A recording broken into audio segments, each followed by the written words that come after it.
대통령께서 입장하고 계십니다. 큰 박수 부탁드립니다.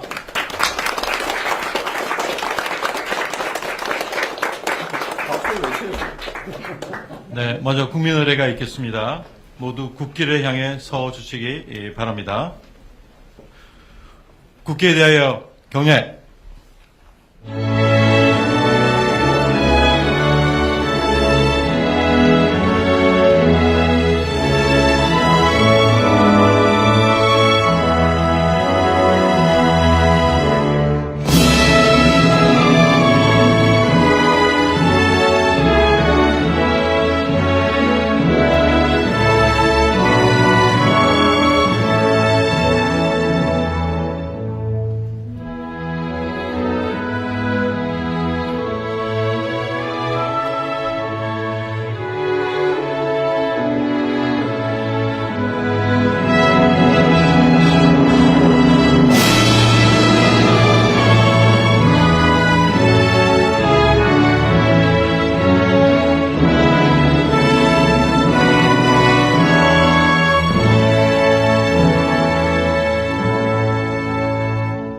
바로 모두 자리에 앉아 주시기 바랍니다.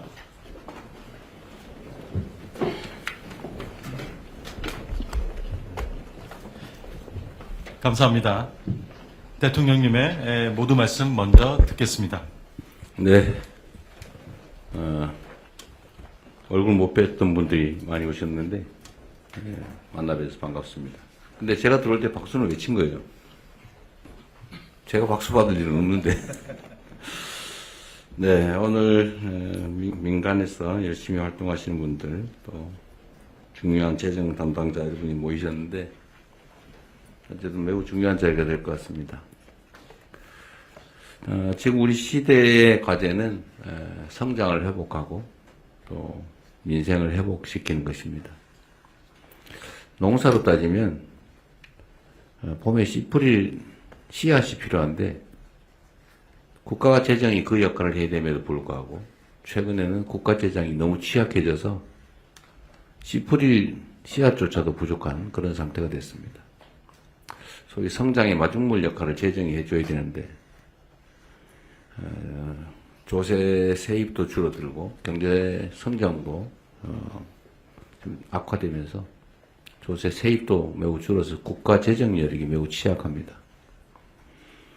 오늘 이 자리는 몇 가지 여러분이 너무 잘 아시겠지만 국가 세입을 어떻게 늘릴 것인지 또는 세입 분야에서 탈루를 어떻게 정리할 것인지는 별로 크게 의제가 되지 못할 것 같습니다. 그건 정부에서 잘하면 될 것 같고 지출을 어떻게 조정할 것이냐, 지출 조정을 통해서 가용 자원을 확보하는 것이죠. 그리고 비효율적인 영역의 예산 지출들도 좀 조정을 해서 효율적인 부분으로 전환을 또 해야 되지 않을까 싶습니다.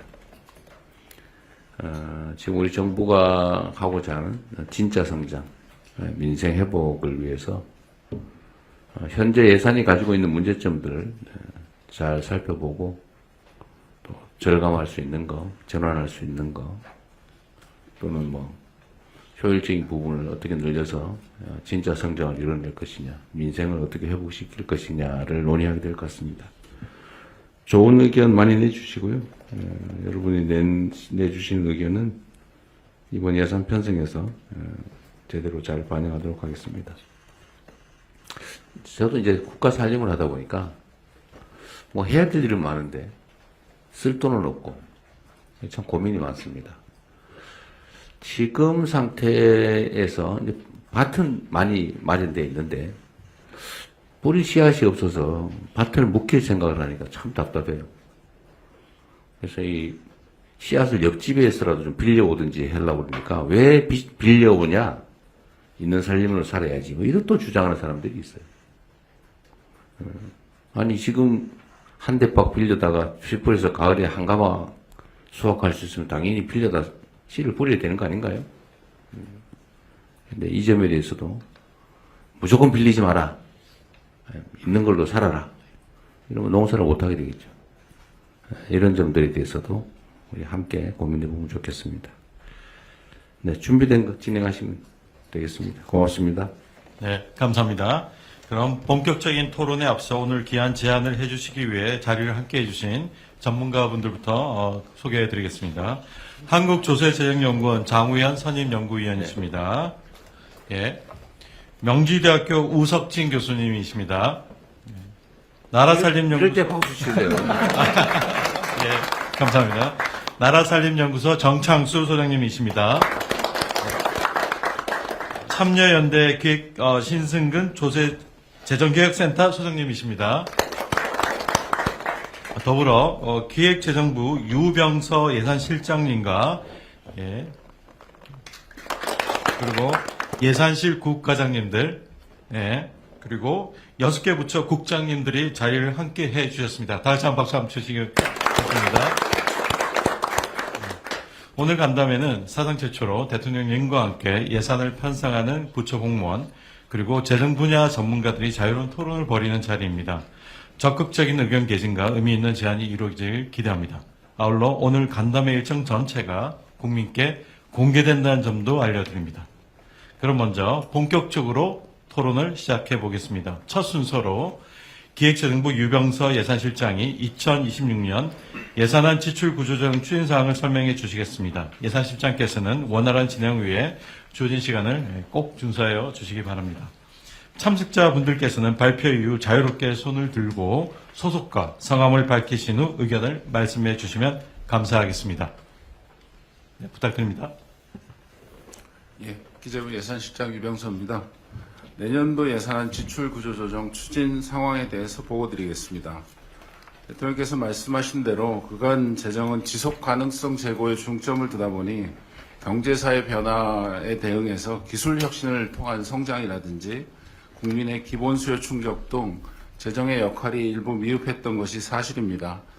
따라서 이제는 재정이 단기적으로는 경기 대응을 위한 마중물 역할을 하고 AI 대전환, 저출산 고령화, 기후변화 등 구조적 요인에 적극적으로 대응할 필요가 있습니다.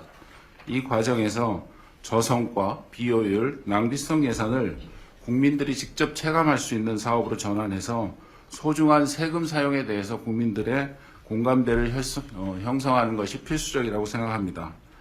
기존의 점증적 예산 편성에서 벗어나 이번에는 모든 예산을 제로 베이스에서 검토하고 국민이 효능감을 높일 수 있도록 새 정부 핵심 과제에 재투자하도록 편성하였습니다.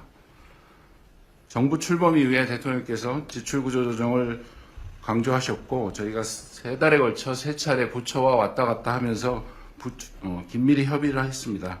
특히 7월 15일에는 국무회에서 대통령께서 낭비성 예산을 과감히 조정하고 효율적인 예산 편성이 가능하도록 하라는 말씀을 하셨고 직후에 관계부처 차관회의, 국민제안 수렴, 제3차 비상경제 TF, 장관협의회 등을 거쳐서 지출구조조정안을 마련했습니다. 추진 실적을 보고드리겠습니다. 총액으로는 역대 최고 수준인 27조 원 정도를 절감하였고 재량 지출은 25조 원, 의무 지출은 2조 원 수준을 절감했습니다. 이쪽입니다. 구조조정 대상 1만 7천 개 중에 4분의 1 수준인 4,400개 사업을 감액했습니다. 이번 구조조정 과정의 3가지 특징을 간단히 말씀드리면 첫째는 단순히 감액만 하는 것이 아니고 사업 전반에 대해서 효율화, 재구조화를 추진했고 폐지 사업도 25년에 한 200여 개에서 이번에는 1,300개 정도를 적극적으로 폐지하고 구조 전환했습니다. 두 번째, 과거에는 사업비 중심의 지출구조 조정에 치중했었던 반면에 이번에는 연례적 행사비, 홍보비, 행정경비 등 경상비에 대해서도 별도의 절감 목표를 주고 거기에 따라서 공공부문 효율화를 같이 병행 추진했습니다. 세 번째, 교육교부금, 구직급여 등 의무지출 제도 개선도 일부 시행해서 중장기 재정 효율성 제고에도 노력을 하였습니다. 다음은 주요 내용을 설명드리겠습니다. 첫째, 경상비에 있어서는 관행화된 업무 추진 방식을 전환하거나 소규모, 분절화된 사업을 통폐합해서 규모의 경제를 도출하는 방식으로 과감히 절약하였습니다. 예를 들면 여비의 경우에는 출장을 최소화하거나 비대면으로 전환하는 등의 방식으로 국세청에서만 55억 원을 절감했고 대학 지원 사업은 통폐합해서 운영비를 한 68억 원 정도 절약하였습니다. 또한 연례적으로 행사를 하거나 홍보비를 하는 경우에는 182개 사업에 대해서 479억 원 정도를 절약하였다는 보고를 드립니다. 우체국 재건축의 경우에는 민자 사업으로 전환해서 1,000억 원 정도를 절감하는 방식으로 전환했습니다. 3쪽입니다. 사업비의 경우에도 규모와 체계화를 통해서 성과가 날 수 있는 사업 방식으로 재편하고 민간 지자체의 역할을 강화하였으며 여건이 변화됐는데도 불구하고 여전히 유지되고 있는 사업들은 적극적으로 구조조정했습니다. 예를 들면 출연연의 소규모 수탁과제는 한 5천억 정도의 사업을 감축해서 한 100여 개의 대형 과제로 전환하는 방식을 취했고요. 직업훈련의 경우에도 일반이나 기초 직업훈련 인원은 대폭 축소하고 AI 특화훈련 등 시대에 맞는 과정으로 전환했습니다. 금융지원의 경우에 좀비 우량 중소기업의 금융지원은 7천억 정도 축소했고 단기간에 급증한 ODA 같은 경우에는 1조 원 이상을 감축해서 정상화된 트랙으로 오도록 했습니다. 농산물 유통구조의 경우에도 오프라인 지원은 대폭 축소하고 온라인 쪽에 재정 투자가 가도록 했고 화석연료 지원도 1,000억 원가량을 절감해서 신재생 에너지 투자 쪽에 투자 중점을 두었습니다. 구형 재래식 무기 도입은 중단하도록 폐지했고 AI 드론 로봇 등 최첨단 무기 체계에 투자될 수 있도록 전환하였습니다. 의무 지출의 경우에는 교육세 배분 구조를 개편해서 교육교부금을 축소하였고 구직급여의 경우에도 인정기준 강화 등을 통해서 도덕적 해이를 최소화하도록 하였습니다. 이번 지출구조조정 과정에서는 국민들의 제안도 저희가 적극적으로 받아서 여러 아이디어 중에 ODA의 책임성을 강화하는 부분, 취업활동에 참여수당을 지급하는 방식 등의 변경을 통해서 한 1,000억 원 이상을 절약할 수 있었습니다. 앞으로도 국민참여예산 플랫폼에 지출 효율화 관련 국민제한 창구를 상설화하고 국민제한 활성화를 위한 포상금을 상향하는 등의 검토를 해나가겠습니다. 다소 미흡했던 의무지출 절감은 앞서 말씀드린 교육교부금, 실업급여의 제도 개편, 근본적인 제도 개편 방안을 더 발굴하고 기초연금 수급 기준, 무기 획득 체계 개선 등의 과제도 함께 검토하도록 하겠습니다. 특히 쌀 생산의 경우에는 생산 단계의 직불금이라든지 쌀 비축의 낭비 요인, 전략작물 전환에 따라서 또 비축을 해야 되는 예산의 소요 등 여러 가지 문제가 있어서 이런 부분들은 근본적인 해결이 가능하도록 농지 전용의 활성화라든지 다양한 방안을 국민적인 공론화를 통해서 적극적으로 추진해 나가도록 하겠습니다. 마지막으로 예산 편성은 국민이 정해주신 국정 기조에 따라 국가의 재원 배분을 재구조하는 것이 저희 업의 본질이라고 생각합니다. 저희가 예산을 하다 보면 예산은 쪼개지거나 흩어지면 굉장히 약해지고 구조조정을 통해서 모으면 큰 힘과 성과를 낼 수 있습니다. 예산실은 대한민국의 CFO로서 이러한 사명을 다하도록 부단히 노력하겠습니다. 감사합니다.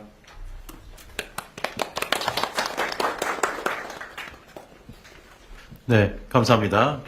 지금부터 그러면 자유롭게 토론에 임해 주시면 감사하겠습니다. 이거 회의하다 보면 처음엔 얘기 안 하다가 꼭 끝에 가면 와 몰리던데 누구 말씀대로 기탄 없이 준비된 거 빨리 하시죠.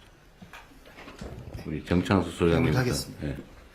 네, 짧은 시간 적은 모자란 세입에도 불구하고 예산을 짜시느라 고생을 하신 부분 충분히 공감합니다. 그래도 제 역할이 있으니까 좀 쓴소리를 좀 하겠습니다. 첫 번째는 이 자료 공개 문제입니다. 지금 이 예전보다 저희가 매년 이 지출구 조정에 대한 보도 자료를 보면 몇 건의 사례를 들고 큰 액수만 제시하는 것으로 끝나는 경우가 많습니다.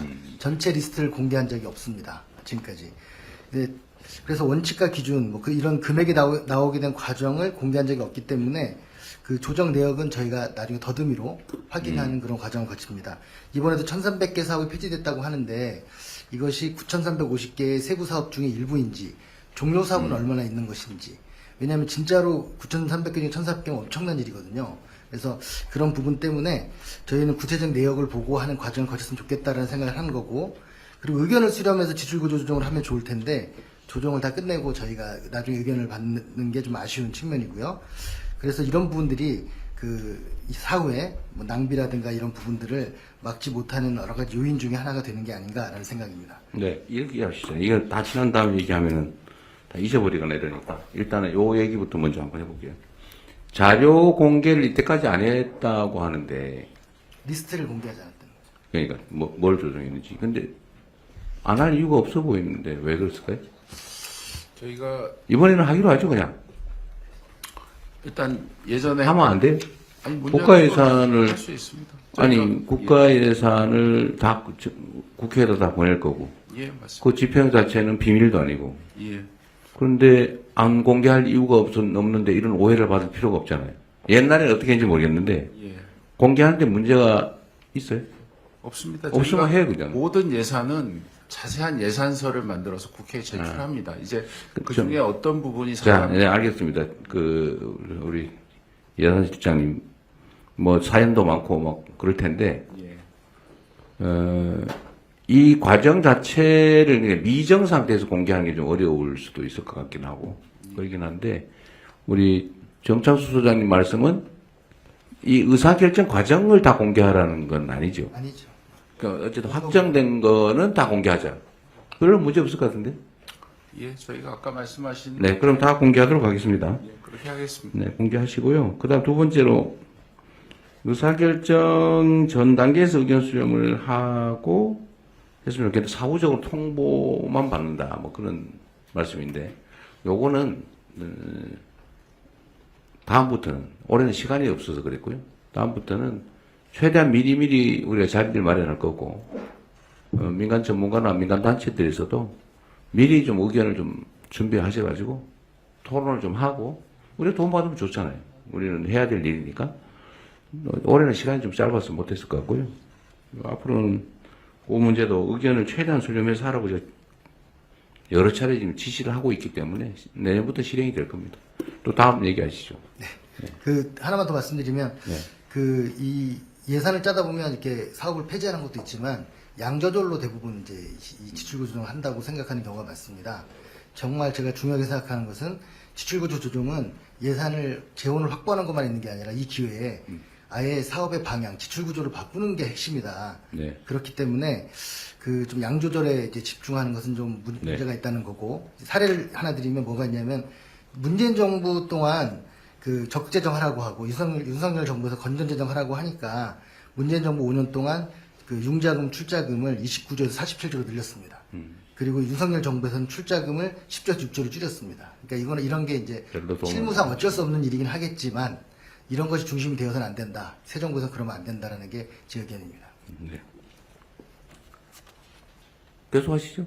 끝이에요? 아니 그리고 지금 여기서 하나 더 제안을 드리면 국민제한 창구 상설화 포상금 상향 이런 문제가 있는데요. 저는 이 민주정부에서 오랜 수건 중에 하나가 납세자 소송 제도가 있습니다. 노무현 정부 때 100대 국정과제 중에 하나였는데 실현이 안 됐고 문재인 정부에서도 100대에 들어있지만 실현이 안 됐습니다. 이 납세 소송 제도는 예산을 낭비한 곳에 대해서 소송을 걸어서 나중에 환수하면 그중 일부를 돌려준 제도인데요. 이번 용인경전철 사건처럼 주민소송 같은 그런 개념이 약간 좀 비슷한 개념입니다. 그래서 분명히 이제 문재인 정부 때까지는 법적으로는 문제가 없다까지 갔는데 제도적으로 실행이 되지 않았기 때문에 오히려 적극적으로 그러니까 주로 이제 미국 같은 경우는 이거를 기업인들 대상이 좀 이렇게 허위 영수증이라는 게 있기 때문에 많은데 이게 남발되면 행정을 할 수 없다라는 그런 때문에, 위험이 있겠는데요. 예. 그래서 그 남발에 대한 통제 문제는 또 법원이나 이런 부분에서 이미 한 200년 가깝게 미국에서 시행을 했기 때문에 충분히 조절 가능하다고 생각합니다. 그래요? 좀 검토해 볼게요. 이거 별도로 보고를 한번 해주세요. 누가 할까요? 납세 소정 얘기는. 네, 정책 취하시면? 네. 뭐 요거는 별도로 한번 보고를 해주세요. 네. 중요한 의제 같습니다. 네. 다 했어요? 아니, 다른 분들 말씀하세요. 미스 마저 하세요. 정창수 소장께서는 또 나중에 주제 제안이 주제 있으니까 제안은 나중에 나중에. 또 하시면 네. 좋을 것 같습니다. 다른 이런 분들 얘기 아주 도움이 되는데. 저도 하겠습니다. 네. 마이크 누르시면 돼요. 네. 네, 안녕하십니까. 신승근 소장입니다. 저는 그 제안하려고 하는 것은 그 모든 사업을 제로 베이스에서 기재부에서 이제 검토하겠다고 하셨는데, 그래서 국민이 체감할 수 있는 사업으로 전환하겠다고 하셨잖아요. 먼저 선행돼야 될 게 국민이 체감할 수 있는 방식으로 설명하는 게 선행돼야 된다는 생각을 합니다. 그러니까 일본의 민주당 정권이 국민의 관심을 집중적으로 받을 수 있었던 게 사업 구분을 했거든요. 그러니까 공개 토론 방식으로 TV와 그 인터넷을 통해서 국민들이 참여할 수 있게 해준 거죠. 그럼 이제 그 얘기를 좀 더 해드리자면 그런 겁니다. 이런 생각을 왜 하게 됐냐면, 지금 우리나라가 재정이 부족하고 미래의 재정 수요가 증대될 거에 대해서는 모두들 공감하고 있습니다. 그런데 경제 전문가와 국민이 생각하고 있는 재정 부족 원인이 좀 다릅니다. 경제 전문가는 복지 예산이 늘어나니까 재정이 부족하다고 생각하고 있지만, 국민들은 쓸데없이 생각하는 돈이 많다 이런 생각도 하고 있는 거거든요. 쓸데없이 예, 쓸데없이 새 나가는 예, 낭비가 네, 많다라는 맞습니다. 생각을 하고 있는 거죠. 그러니까 그 우리가 재정을 충당하기 위해서 증세를 한다거나 국가 부채를 늘린다든가 아니면 뭐 복지 예산을 감소시킨다고 하면 국민들이 거기에 대해서 잘 공감을 안 하는 거죠. 왜 아낄 돈이 있는데 왜 세금을 더 걷고 부채를 더 늘리고 우리가 받고 있는 혜택을 줄이냐라는 겁니다. 사실 우리는 이 복지 예산 감소하는 데서 어느 정도 합리적인 방안이 필요하다는 생각도 합니다. 하지만 복지 예산을 받는 사람 입장에서는 자기가 받던 혜택이 줄어드는 거거든요. 그러니까 당연히 반발을 하는 거죠.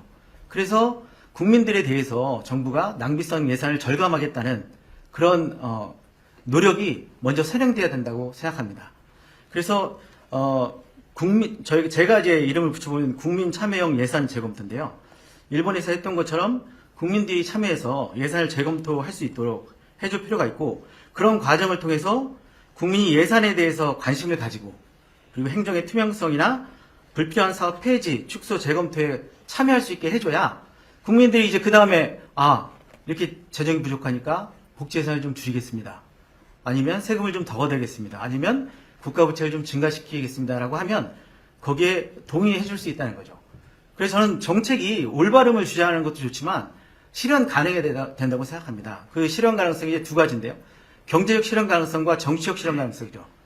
경제적 실현 가능성으로 보면 국민들은 이제 그 재정 낭비를 감소시키면 이 돈으로 앞으로 우리 재정 부족원이 해소될 수 있다고 생각하지만 사실 그렇지는 않죠.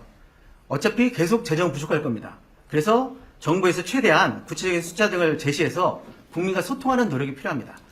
그리고 정치적인 실현 가능성에서는 국민의 여론을 받아들여서 우리가 아낄 수 있는 돈이 사실 많지 않을 겁니다. 그렇더라도 규모와 관계없이 재정 낭비를 줄이고자 하는 노력을 보여주는 게 필요하지 않나 이렇게 생각합니다. 이상입니다.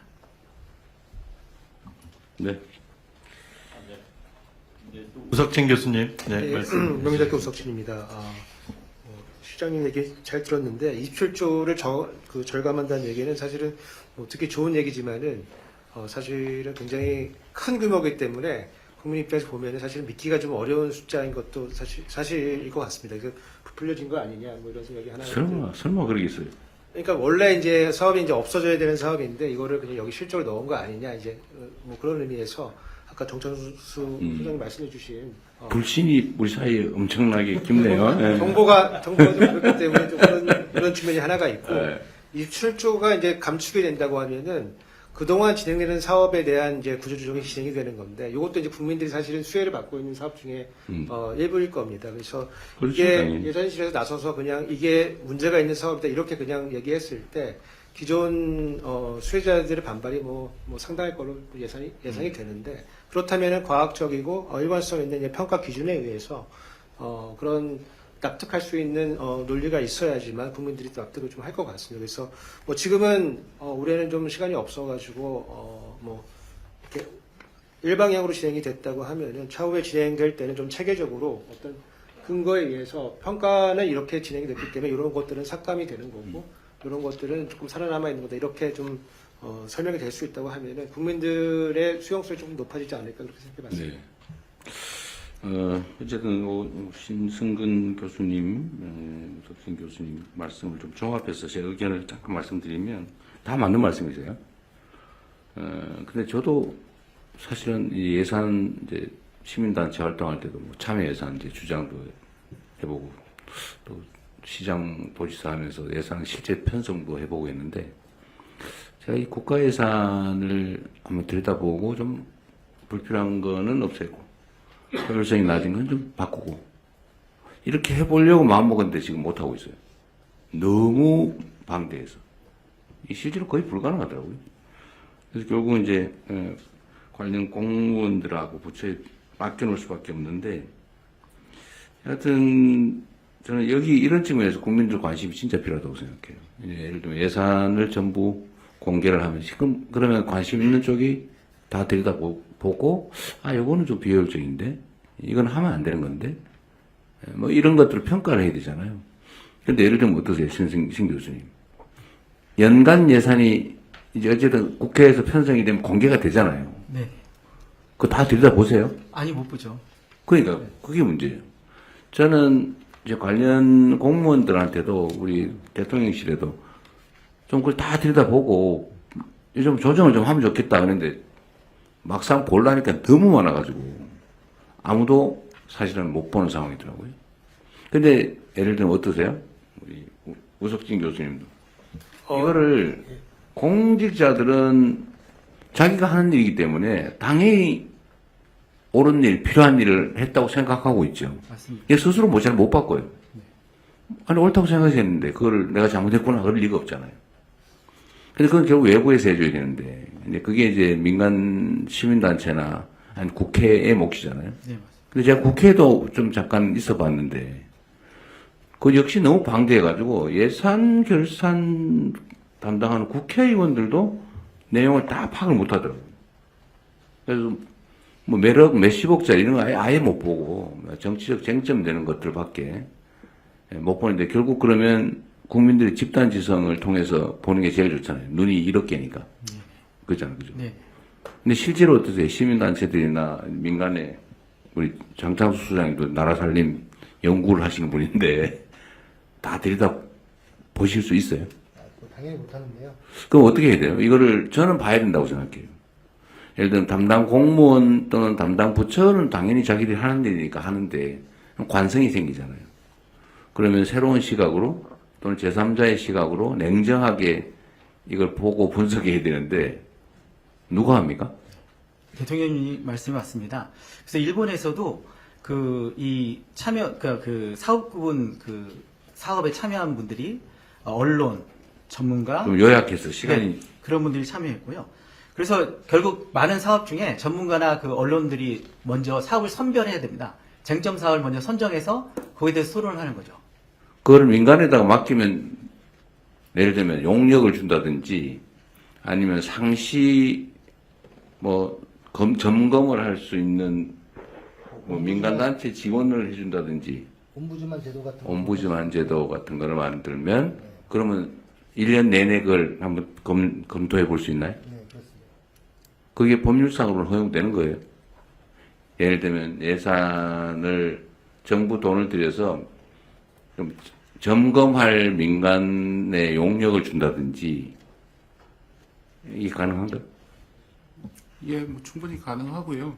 저희가 전문가들 그룹 쪽은 이제 보조금 평가, 존치 평가, 뭐 여러 가지 평가들을 해서 많이 의견 수렴을 하고 지구조의 경우에도 우리 재정기획보좌관님도 예전에 참여하셨었는데 분야별로 전문가 그룹들을 만들어서 저희가 지구조가 뭐가 필요한지 지출구조 조정이 이런 부분들을 상시적으로는 하고 있습니다. 근데 말씀하신 국민들께서 직접 제안하는 부분은 요번에 의견을 듣거나 이런 부분들에 대해서 저희가 상시적으로 하려고 하는데 사실 잘 안 이렇게- 되죠. 이렇게 소통이 이번에도 제가 사실 지시를 해가지고 국민들 의견을 예산 편성에 받았잖아요. 예, 그렇죠. 얼마 동안 받았죠? 저희가 한 열흘 정도 받았는데 열흘 정도. 실제로 한 60여 개밖에 안 들어왔고 대부분 이제 교육청이라든지 이게 근데 여기서 참여하신 분들 그거 한 거 알고 계세요? 네, 의견 받는 거? 의견 내셨어요? 저희는 따로 따로? 이번에 정창수 소장님 주신 것 중에 저희가 반영을 해서 거의 한 4, 5조 정도는 요 안에 포함이 돼 있습니다. 실무적으로 비슷한 한번 의견들을 회의를 평소에 했습니다. 이런 갖고 회의를 있어서. 한 달 전에. 근데 이건 역시 여기도 전문가분들은 중요한 것 몇 가지 관심 있는 부분을 보시지 전체를 보지 못하죠. 전체를 한번 점검하는 시스템을 만들어야 되겠어요, 그죠? 예산 정책처가 그런 취지로 원래 만들어졌고 일정 부분 그 역할을 하긴 하죠. 국회 예산 정책처. 맞습니다. 의회에 보내면 예산정책처에서 세부 사업을 다 검토하고요. 국회에 또 예결위에 각 상임위 예결위에 전문위원들이 있지 않습니까? 그분들이 검토를 해서 의원님들한테 보고를 하고. 그런데 그 말은 맞는데 그 시스템이 다 갖춰져 있죠. 뭐 국가라고 하는 게 대한민국 정부 엉터리는 아니니까 당연히 그렇게 하는데요. 그래서 내가 보기에는 어쨌든 수백조 원의 예산서가 어쨌든 엄청난 분량의 예산서가 올라오잖아, 그죠? 그럼 그 안에는 뭐 몇천만 원짜리, 뭐 몇백만 원짜리부터 몇 억짜리 다 있는데 그걸 심의하는 걸 내가 본 일이 없어요. 그게 삭감되는 것도 본 일이 없어요.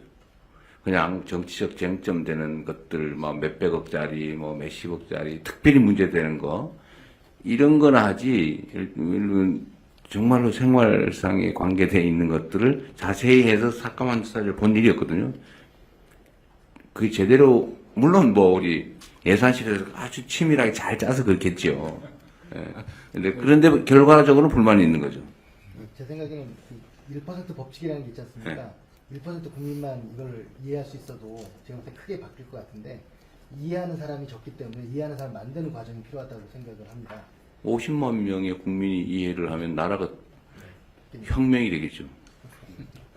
어쨌든 그 시스템도 한번 연구를 해보면 좋겠어요. 저는 민간단체들이 지금 자원봉사하고 있는데. 예, 저기 예산 나오는 정책처하고 그다음에 말씀하신 대로 일종의 예산 NGO랄지 이런 것도 있고 그쪽에 뭐 지금 하고 계시는 일들을 조금 더 넓히고 제 언뜻 생각으로는 뭐 전국의 행정학 연구하는 분들에게 좀 이렇게 연구 과제도 주고 네. 추가로 그런 뭐 방안들을 좀 검토해 보겠습니다. 추가로 대통령님 제가 예결위 간사 출신으로 국회 예결위 간사에서 보면 말씀하신 대로 이게 이제 공개성도 좀 미비한 게 있고 또 그 공개된다 하더라도 투명하지 않다라는 점이 있고요.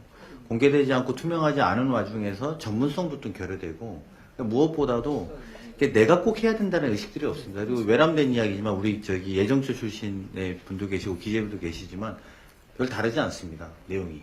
그들 안에서도 그렇게 견제나 이런 관계가 이루어지는 건 구조적으로 아니고요.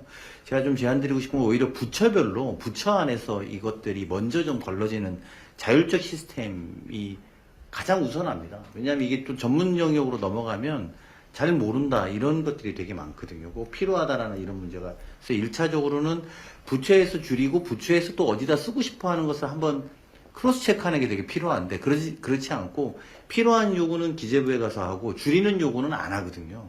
그러니까 부처에서 어쩐 약간의 실링의 개념처럼 많이 줄이는 만큼 많이 효율적으로 쓸 수 있게 해주겠다라는 것들이 시스템으로 반영되는 것도 한번 검토해 볼 필요는 있습니다. 조정의 결과물을 각 부처가 자율적으로 편성할 수 있게 해주자. 뭐, 좋은 생각이네. 하여튼 그런 문제가 있어요. 그러니까 이게 말은 다 맞는데, 철저하게 감시하고, 철저하게 걸러내고, 해야 된다는 건 다 맞는데, 공자님 말씀인데, 그게 현실에서는 쉽지 않더라. 뭐, 그걸 어떻게 가능하게 만들 거냐를 사실 논의해야 되는 거죠. 네. 예, 저희가 만들고요. 저희 뭐 비서실 내 우리 회의체에서도 한번 논의하고 네. 부처하고 해서 저희가 만들어서 사실 민간단체에도 좀 지원을 해줘가지고 차라리 좀 검토를 일상적으로 할 수 있게 해주는 것도 한번 연구해 보시죠. 뭐 지원되는 예산보다는 훨씬 더 많은 절감 효과가 있을 것 같긴 해요. 네, 한번 해보시죠. 네, 알겠습니다. 네, 대통령 지금 뭐 초반이지만 굉장히 열띤 토론이 되고 있습니다. 또 이 민간 전문가들께서 가지고 온 좋은 주제가 있습니다. 그러시죠. 네. 그래서 먼저 세 분의 민간 전문가들이 가지고 오신 제안을 듣고 그리고 해당되는 주제에 대한 부처 공무원들과 예산실에 또 토론을 하시면 좋을 것 같습니다. 먼저 순서에 의해서 한국조세재정연구원 장우현 선임연구위원께서 효율적 재정 지출을 위한 중소기업 정책 재구조화 제안을 먼저 제안을 해주시고 다음 우석진 교수, 정창수 소장께서 각각 제안을 해주시면 전체를 다 듣고 나서 토론을 하도록 하겠습니다. 제안자께서는 주어진 시간 안에 해주시면 감사하겠습니다. 예, 첫 발제하도록 하겠습니다. 효율적 재정 지출을 위한 중소기업 정책 재구조화 제안에 관한 내용이고 오늘 회의와 굉장히 연관이 깊은 내용이라고 말씀을 드릴 수가 있겠습니다. 일단 첫 페이지부터 가겠습니다. 문제의식 자체는 모두 알고 계실 겁니다. 중소기업은 우리나라의 든든한 허리 역할도 해야 되지만 일부 우수한 중소기업들은 성장을 해서 중견기업, 대기업으로 뻗어나가고 세계 초일류 기업이 돼서 경제의 대들보가 되어야 하는데 아쉽게도 그렇지 못한다는 사실은 우리 모두 다 알고 있다고 생각을 합니다. 그래서 우린 두 가지 질문을 좀 던지고자 합니다. 과연 우리나라 중소기업이 열악하기 때문이냐? 그래 성장을 할 수가 없는 것이냐. 두 번째로는 우리나라 전략이 이미 성장 지향적으로 잘 짜여져 있는데도 이렇게 안 되는 것이냐라는 것인데 오늘 드리고 싶은 문제 제기는 두 가지 다 사실이라고 보기 좀 어렵다는 내용으로 말씀을 드리고 싶습니다.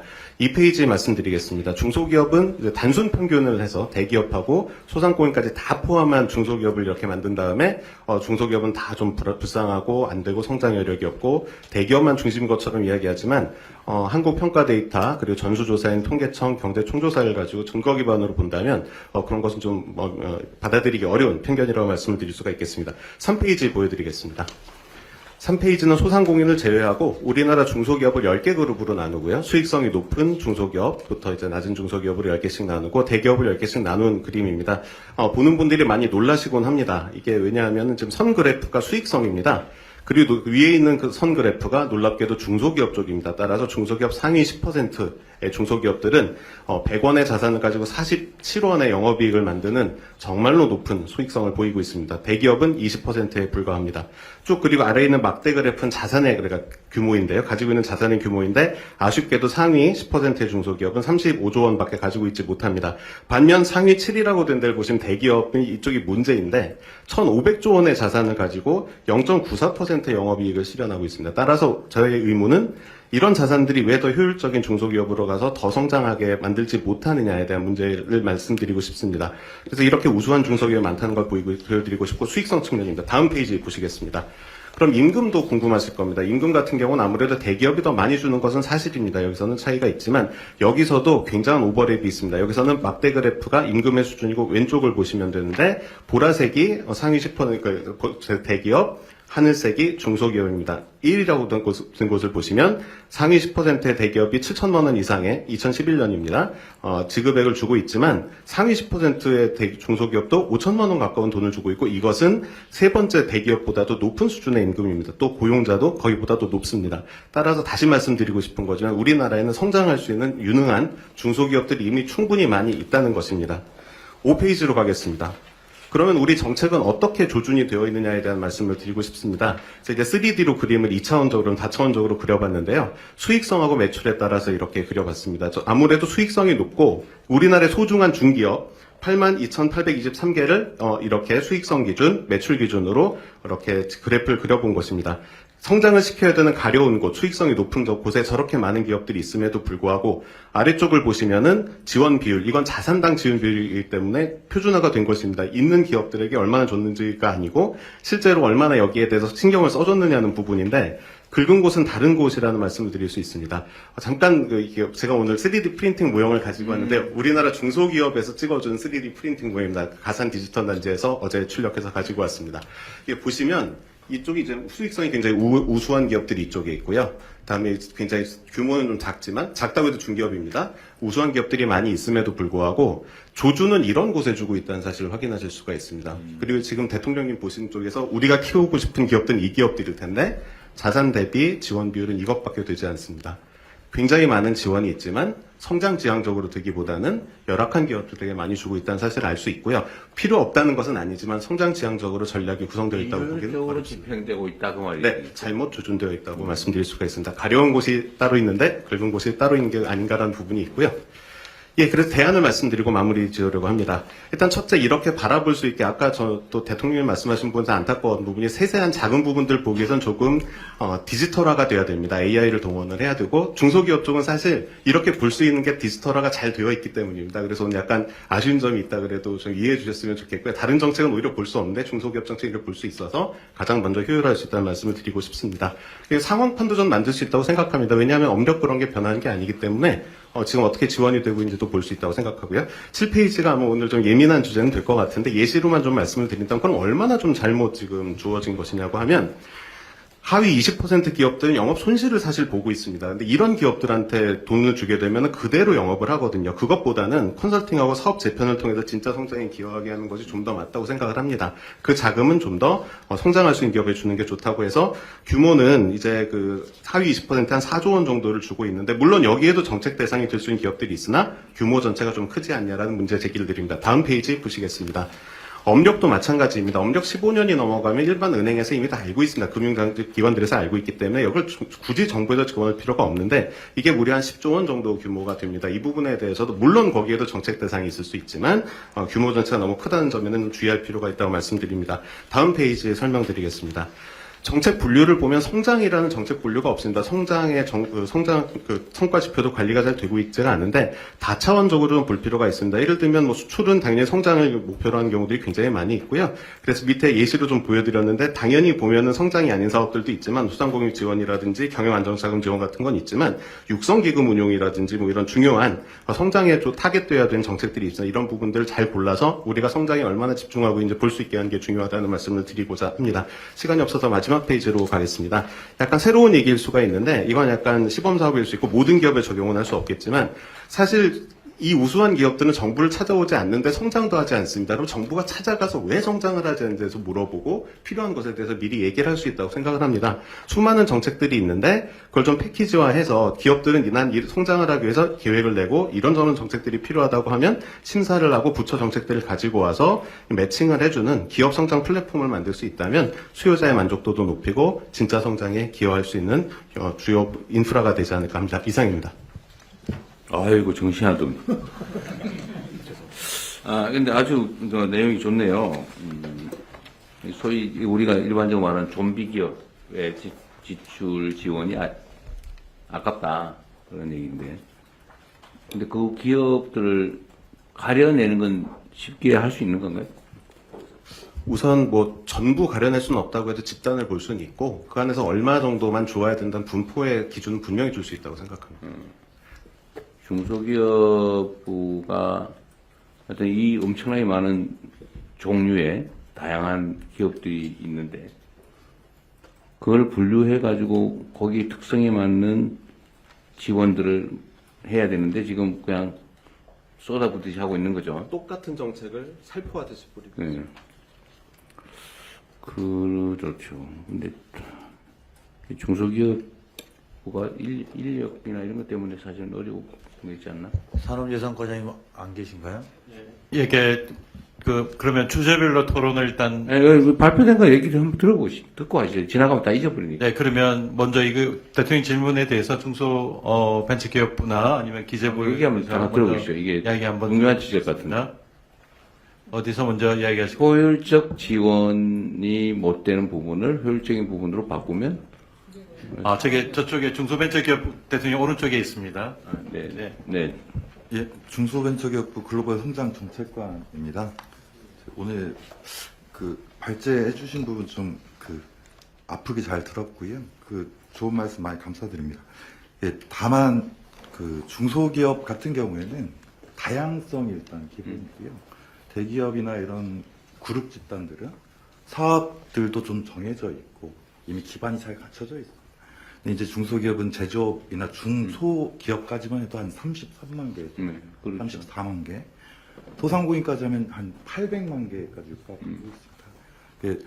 특히나 이제 코로나하고 3구 위기를 겪으면서 경영 체력이 너무 약해져 있는 상황이에요.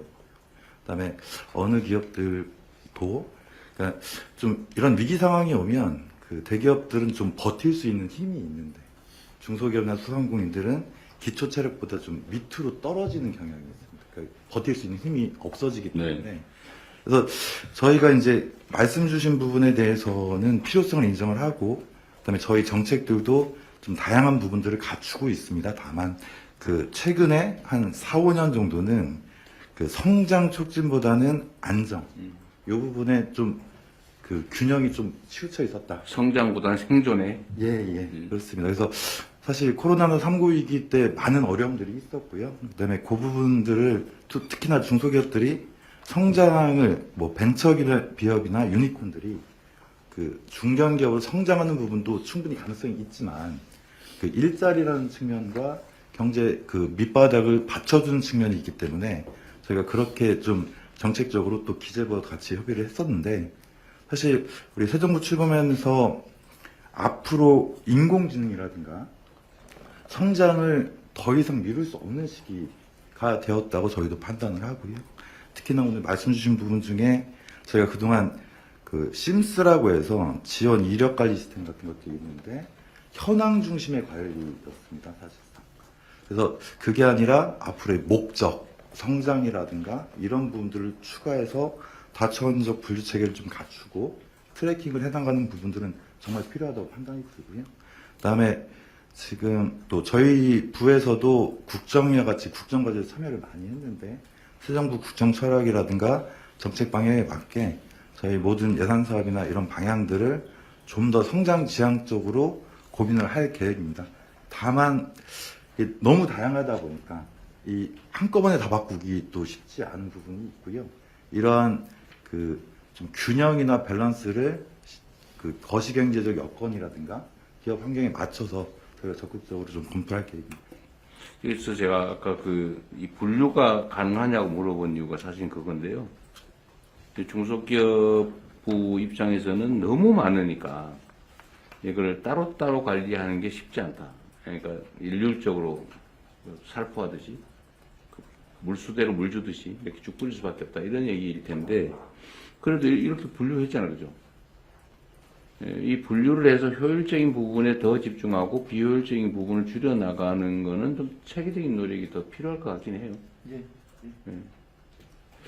국책연구원의 역할이기도 하기 때문에 함께 노력하겠습니다.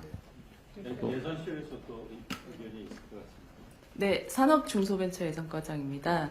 말씀하신 선은미 연구원님의 말씀의 정책 방향에 충분히 동의를 하고 굉장히 이제 좋은 포인트를 짚어주셨다고 생각을 합니다. 다만 이제 중소부 벤처기업부에서도 말씀을 하셨듯이 현장에서는 이제 다양한 정책 수요가 있기 때문에 이거를 조금 섬세하게 접근을 할 필요는 있습니다.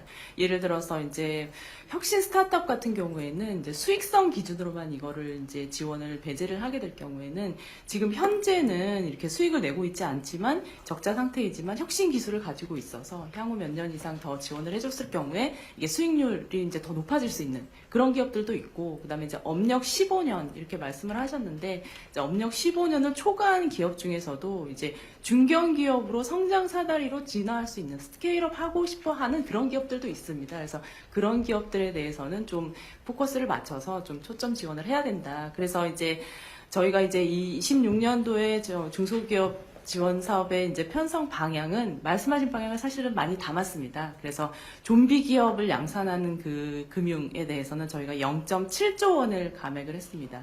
여기서 이제 좀비 기업이라고 하는 기준을 좀 만들었는데요. 좀비 기업이라 하면은 업력 15년 이상이고 그다음에 수익률이 이자율보다 낮은 그런 기업들, 그리고 플러스 이제 융자금을 상환하지 않고 이거를 부도 처리한 다음에 다른 기업으로 재창업을 하는 기업들, 이런 기업들은 좀비 기업이라고 보고 그 좀비 기업에 해당하는 그 중진 융자하고 그리고 이제 민간 금융을 충분히 활용할 수 있는 신용 등급이 높은 기업들이 있습니다. 그래서 그 고신용 기업에도 여전히 중진 융자가 나가고 있는 부분이 있는데 그 부분을 저희가 0.7조 원을 감액을 했습니다.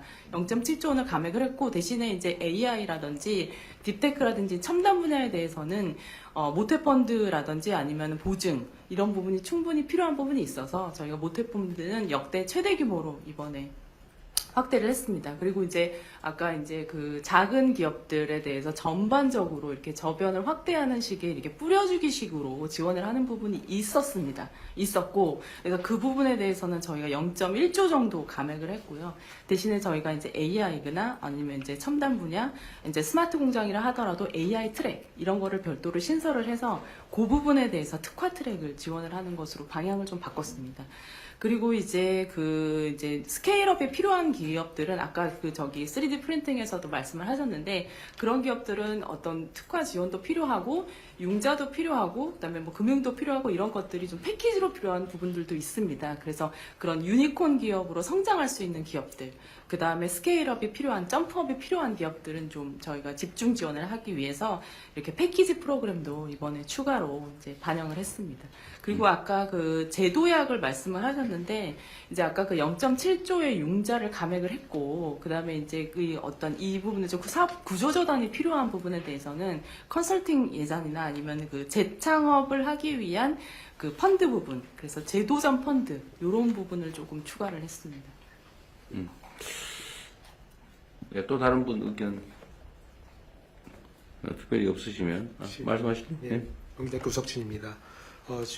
뭐 정책금융 측면에서 봤을 때 우리 지금 금융생태계가 비생산적인 균형에 지금 도달해 있다고 보고, 우리가 한때 창업 초기 기업을 지원했다는 그런 말씀 많이 드렸는데, 그러다 보니까 좀 위험해지니까 정책금융기관들이 이거를 포트폴리오를 구성을 해서 지표를 좀 좋게 만들기 위해서 굳이 정책금융을 받지 않아도 되는 기업들한테 지원을 해주는 그런 소양들이 있었고, 그러다 보니까 우리 민간 금융으로 넘어가야 되는 기업들이 여기 머물고 있으니까 민간 금융 기관들이 뭐 기업 심사나 대출 심사를 할 능력을 키우지 않고 가계 대출에 머무르게 돼서 궁극적으로는 뭐 경제 정치적으로 보면은 또 가계 대출이 늘어나는 또 이런 또 안 좋은 결과를 갖고 오기도 했거든요. 그래서 지금 이 정책금융기관들의 이 성과 지표를 조금 고쳐줄 필요가 있다. 그래서 이러한 그 생산적인 기업에 자금이 흘러 들어갈 수 있도록 그렇게 해줄 필요가 있다고 그렇게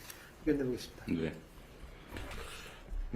이게 뭐 중소기업 지원 문제는 사실 비효율적이라고 하더라도 지원을 통해서 고용을 유지할 수 있다면 실업수당 지급하는 것보다는 더 이익이니까 지원하는 경우도 있을 수 있을 것 같아요. 그러니까 이게 아주 기준은 매우 다양할 수밖에 없는데 그 기준에 숨어가지고 비효율적인 혜택을 받는 잡초를 뽑아내는 게 진짜 중요한데 잡초 뽑기가 쉽지 않죠. 좀 식별도 잘 안 되고 손도 많이 가고 시간도 없고 공무원들이 열심히 일할 수밖에 없을 것 같네요.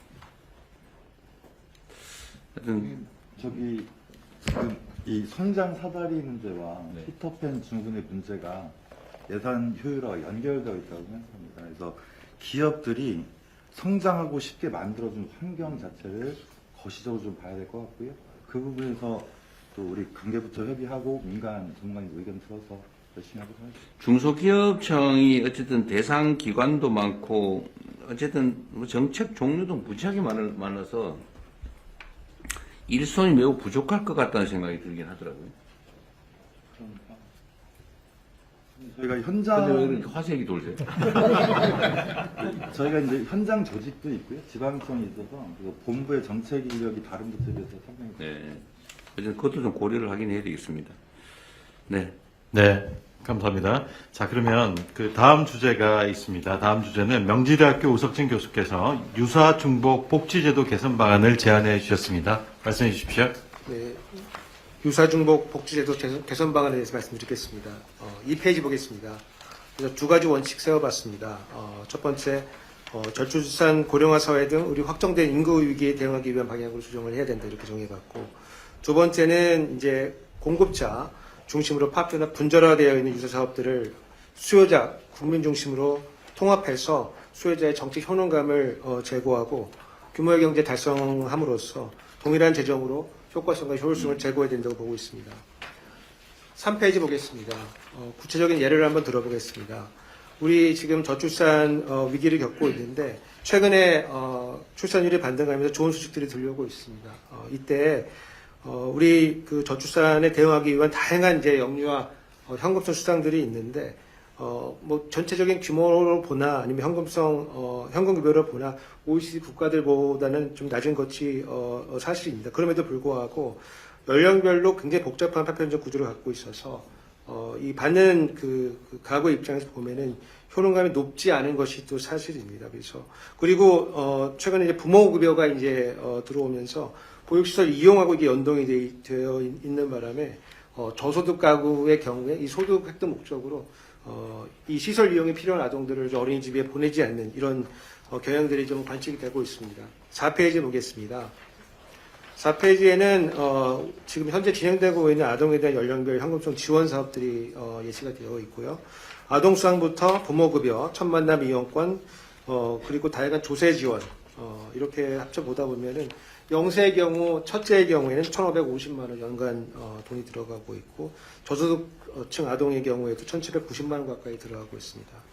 이렇게 파편적으로 나눠서 들어가다 보니까 재정적으로는 상당히 많은 소요가 있음에도 불구하고 받는 사람 입장에서 봤을 때는 좀 작은 금액이 들어오는 것 같고 효과가 제대로 나는지 모르겠다 이런 말들이 많습니다. 그래서 5페이지에 이런 것들을 하나로 묶어서 가칭 아동 기본소득으로 통폐합하는 것이 어떤가 하고 제안을 한번 드려보겠습니다. 그래서 다만 이거를 기본급여와 요구별로 필요한 추가급여로 구별을 해서 저소득이나 한부모, 다자녀, 장애아 등을 추가로 반영할 수 있는 이런 방향으로 개편하는 게 좋을 것 같고 부모급여 중에서 보육시설 이용 연계 부분은 폐지하거나 축소해서 저소득층 가구가 소득 목적으로 시설을 미이용하는 것을 예방하는 게 좋겠고요.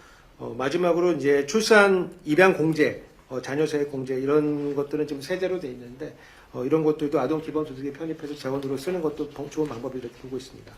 6페이지 보겠습니다. 또다시 주목 사업이 많은 것 중에 하나가 자산 형성 사업들인데 이게 효과가 좋다고 하다 보니까 복지부에서도 8개 통장 사업에 플러스 하나까지 하면 9개의 사업이 들어가 있고 지방정부에도 이게 상당히 많이 들어가 있습니다. 그래서 중앙정부 사업이 21개, 지방정부가 33개로 제가 한번 세봤습니다. 그래서 7페이지 보시면은 부처별로도 지금 중앙정부에서 상당하고 지방정부에서도 지금 이게 효과가 좋다고 보고 필요하다고 보니까 상당히 이제 우후죽순으로 생겨가지고 국민들 입장에서 봤을 때는 너무 복잡하고 그리고 하나 있는 것도 받기가 좀 어려운 그런 사업입니다. 그래서 이런 것들을 통폐합을 해야 되는데 1단계로 8페이지 보시면은 복지부 있는 사업들을 통폐합하면 좋은데 국정기획위원회에서도 우리 아이 자립펀드하고 청년 미래적금을 좀 제한을 하고 있습니다. 그래서 요게 소득 조건이나 계층이 지금 겹치고 있기 때문에 이런 것들을 좌측에서 보이는 것에서 오른쪽으로 아동 같은 경우는 우리 자립펀드로 디딤돌 시작 통장과 통합해서 구축을 하고 청년 같은 경우에는 청년 미래적금이 들어오니까 이거를 그 소득 분위를 좀 조정을 해가지고 균형을 이루는 것이 좋겠다 이렇게 보고 있습니다. 그리고 여기 나와 있지 않은 다른 중앙부처 사업들도 통합해서 운영하는 게 좋겠다. 그럼을 통해서 국민들의 접근성을 높이고 효능감을 높이는 게 좋겠다 이렇게 보고 있습니다. 9페이지 보겠습니다. 근로장려금 구조 개편이 필요하다고 보고 있습니다. 최근에 이제 복지부분 조세 지출이 늘어나고 있는데 그중 빠르게 늘어나고 있는 이유 중에 대부분은 근로장려금 때문이고 이게 2017년도에서 18년도로 넘어오면서 확대 개편하면서 원래는 1조에서 2조 정도 들어가던 사업들이 지금 올해 기준으로 보면은 5조 가까이 지금 들어가고 있는 그렇게 사업으로 늘어나고 있습니다. 다만 이 근로장려금이 도입됐던 이유는 기존에 우리 국민기초생활보장제도가 보충성의 원리를 채택하고 있기 때문에 일을 했을 경우에 그 1대1로 거의 1대1의 수준에 해당되는 급여를 공제를 하고 있기 때문에 이게 암묵적인 조세에 해당이 됩니다. 그래서 근로 의욕을 좀 줄인다는 이런 지적들이 있기 때문에 이거를 근로장려금의 형태로 일을 하면 할수록 좀 더 많은 금액을 지원해주는 이제 그런 형태로 구성이 되어 있는데 마지막 10페이지 보시면은 저희가 이 왼쪽 아래 보시면 이게 사다리꼴 모형으로 되어 있는데 이게 왼쪽 구간을 우리가 점증 구간이라고 부르고 평평구는 평탄 구간, 이 아래로 이제 빠지는 구간을 점강 구간이라고 부르고 있습니다. 근데 노동공급 효과가 나는 구간은 이 점증 구간에서 효과가 있는데 이 왼쪽 그림을 보시면 이게 우리나라 건데 우리나라의 그 근로장려금 구조는 효과가 있는 부분은 짧고 효과가 없는 부분이 좀 길게 구성이 돼 있어서 이 노동공급을 제고하는 효과는 굉장히 적고 소득 보전 수단으로 지금 활용이 되고 있는 그런 상황입니다. 그래서 이 근로장려금의 취지를 생각을 한다고 하면은 재고를 할 수 있는 구간을 조금 더 확대를 하고 강화를 하고 다른 부분은 조금 축소를 하는 이제 그런 방향의 재편을 해야 되겠다 이렇게 제안드리고 싶습니다. 아주 훌륭하십니다. 정말 저도 이 공감이 많던 부분인데 이게 사실 이 쪼개서 이렇게 이렇게 놓으니까 저도 통장 이름을 기억을 못 하겠더라고요. 막 외워보려고 했는데 너무 많아가지고. 그건 맨날 바뀌고. 정권 바뀌면 통장 이름도 바뀌고 그러죠. 앞으로는 그러지 맙시다. 일단은 공급자 중심으로 돼 있는 파편화 분절화되어 있는 것들을 소유자 중심으로 통합하자. 이게 정말 좋은 얘기 같아요. 근데 정부도 당연히 이런 노력을 할 것 같거든요. 그런데 새로 자꾸 생기죠. 있는 거는 못 없애고 뭔가 생색은 내야 되고. 통합하는데 문제가 많습니까? 저는 통합 정말 해야 된다고 생각하거든요. 너무 정보가 복잡해가지고 접근도 안 되고 아주 약삭 빠르고 뭐 이런 사람들은 혜택을 많이 볼 수 있고 뭐 좀 바쁘고 막 이러면 뭐가 있는지 알지도 못해가지고 못하고 이렇게 되면 안 되잖아, 그죠? 정책이라고 하는 게. 자산 형성 예를 들면 교수님 말씀 주신 대로 이번에 디딤 씨앗 통장하고 청년 도약 계좌, 내일 저축 계좌 이런 것들은 이제 원래 있던 거를 폐지할 수는 없고요. 신규 가입은 중단이 되고 이번에 다 통합한 아까 말씀드린 우리 아이 자립 펀드하고 미래 적금 쪽으로 다 통합이 되는 개념으로 지금 정리가 돼서 네. 이렇게 그 국정에서도 발표가 될 겁니다. 일단 자산 형성 정책 말고 일단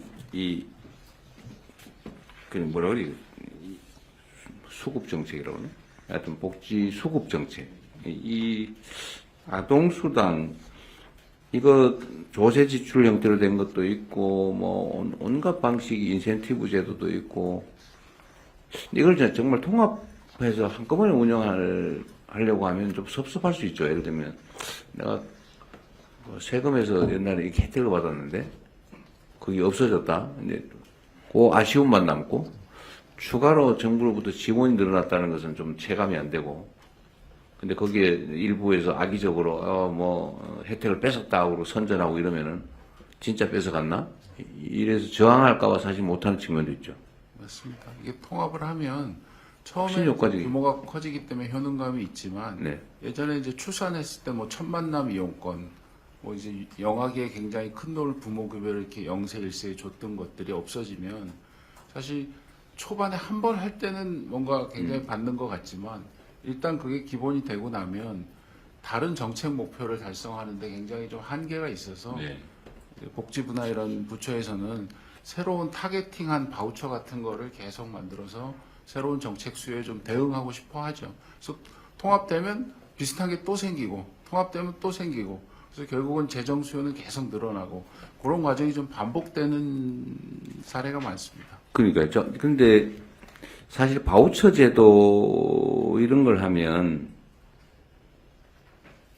그 동작 받는 사람 예를 들면 예산은 일정 규모에 소진되니까 동작 받는 사람만 혜택 보고 좀 바쁜 사람은 못 받고 이렇게 되잖아요. 생색은 내고 실제 효과는 없고 예를 들면 대상자가 막 50만 명인데 2,000명분 해놓고는 정책했다고 그러고 막 경쟁률 막 200대 1 그러고 그런 거는 하지 말아야 되는 거 아닙니까?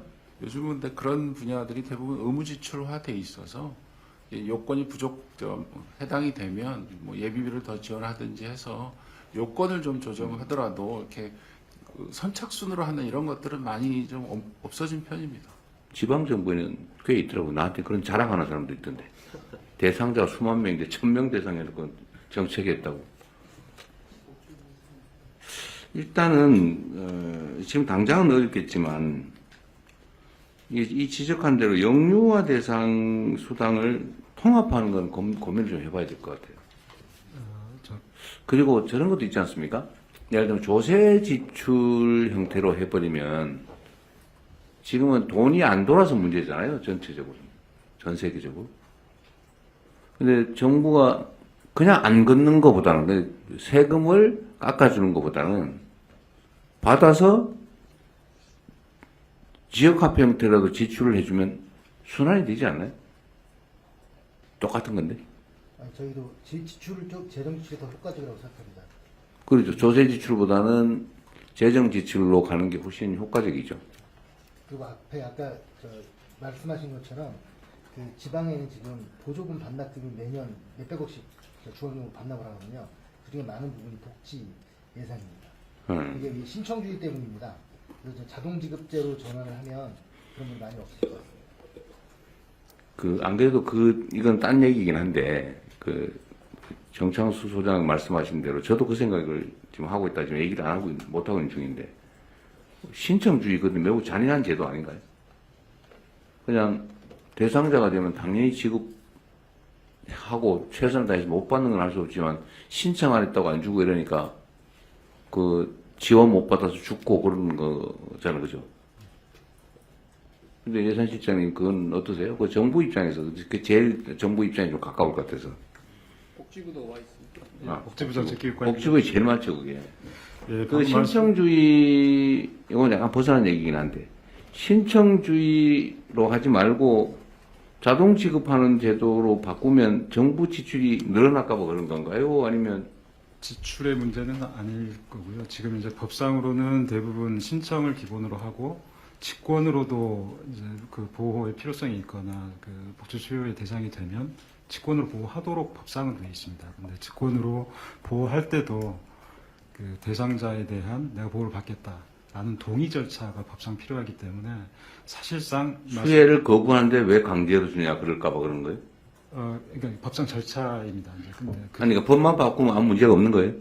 그거는 이제 본인이 복지 수혜에 원하는지 아는지는 확인하는 절차는 좀 필요할 것 같은데 그게 사실상 아까 말씀 주신 자동 신청의 걸림돌로 걸리는 경우가 있어서 나는 안 받을래는데 왜 줄라 그러냐? 뭐 그럴까봐 그런 거예요? 그건 아닐 것 같은데? 그거 반납하면 되지 뭐 싫으면. 예. 그렇기 때문에 이제 그런 제도적인 이제 법률적인 요건에도 불구하고 이제 저희 쪽에서는 한 분기별로 한 20만 정도 복지 수요가 있거나 위기에 아니, 이제 그 얘기하는 거 아니에요. 그게 아니고 각종 복지 정책이든 어쨌든 뭐 정부가 국민들을 위해서 뭔가 지출을 할 때 대상자가 정해지잖아요. 신청하면 줄 대상자가 정해지는데 그걸 왜 굳이 신청 제도로 운영하냐고 말이에요. 이건 어차피 우리 요즘은 정보화 사회라서 다 알고 있잖아요.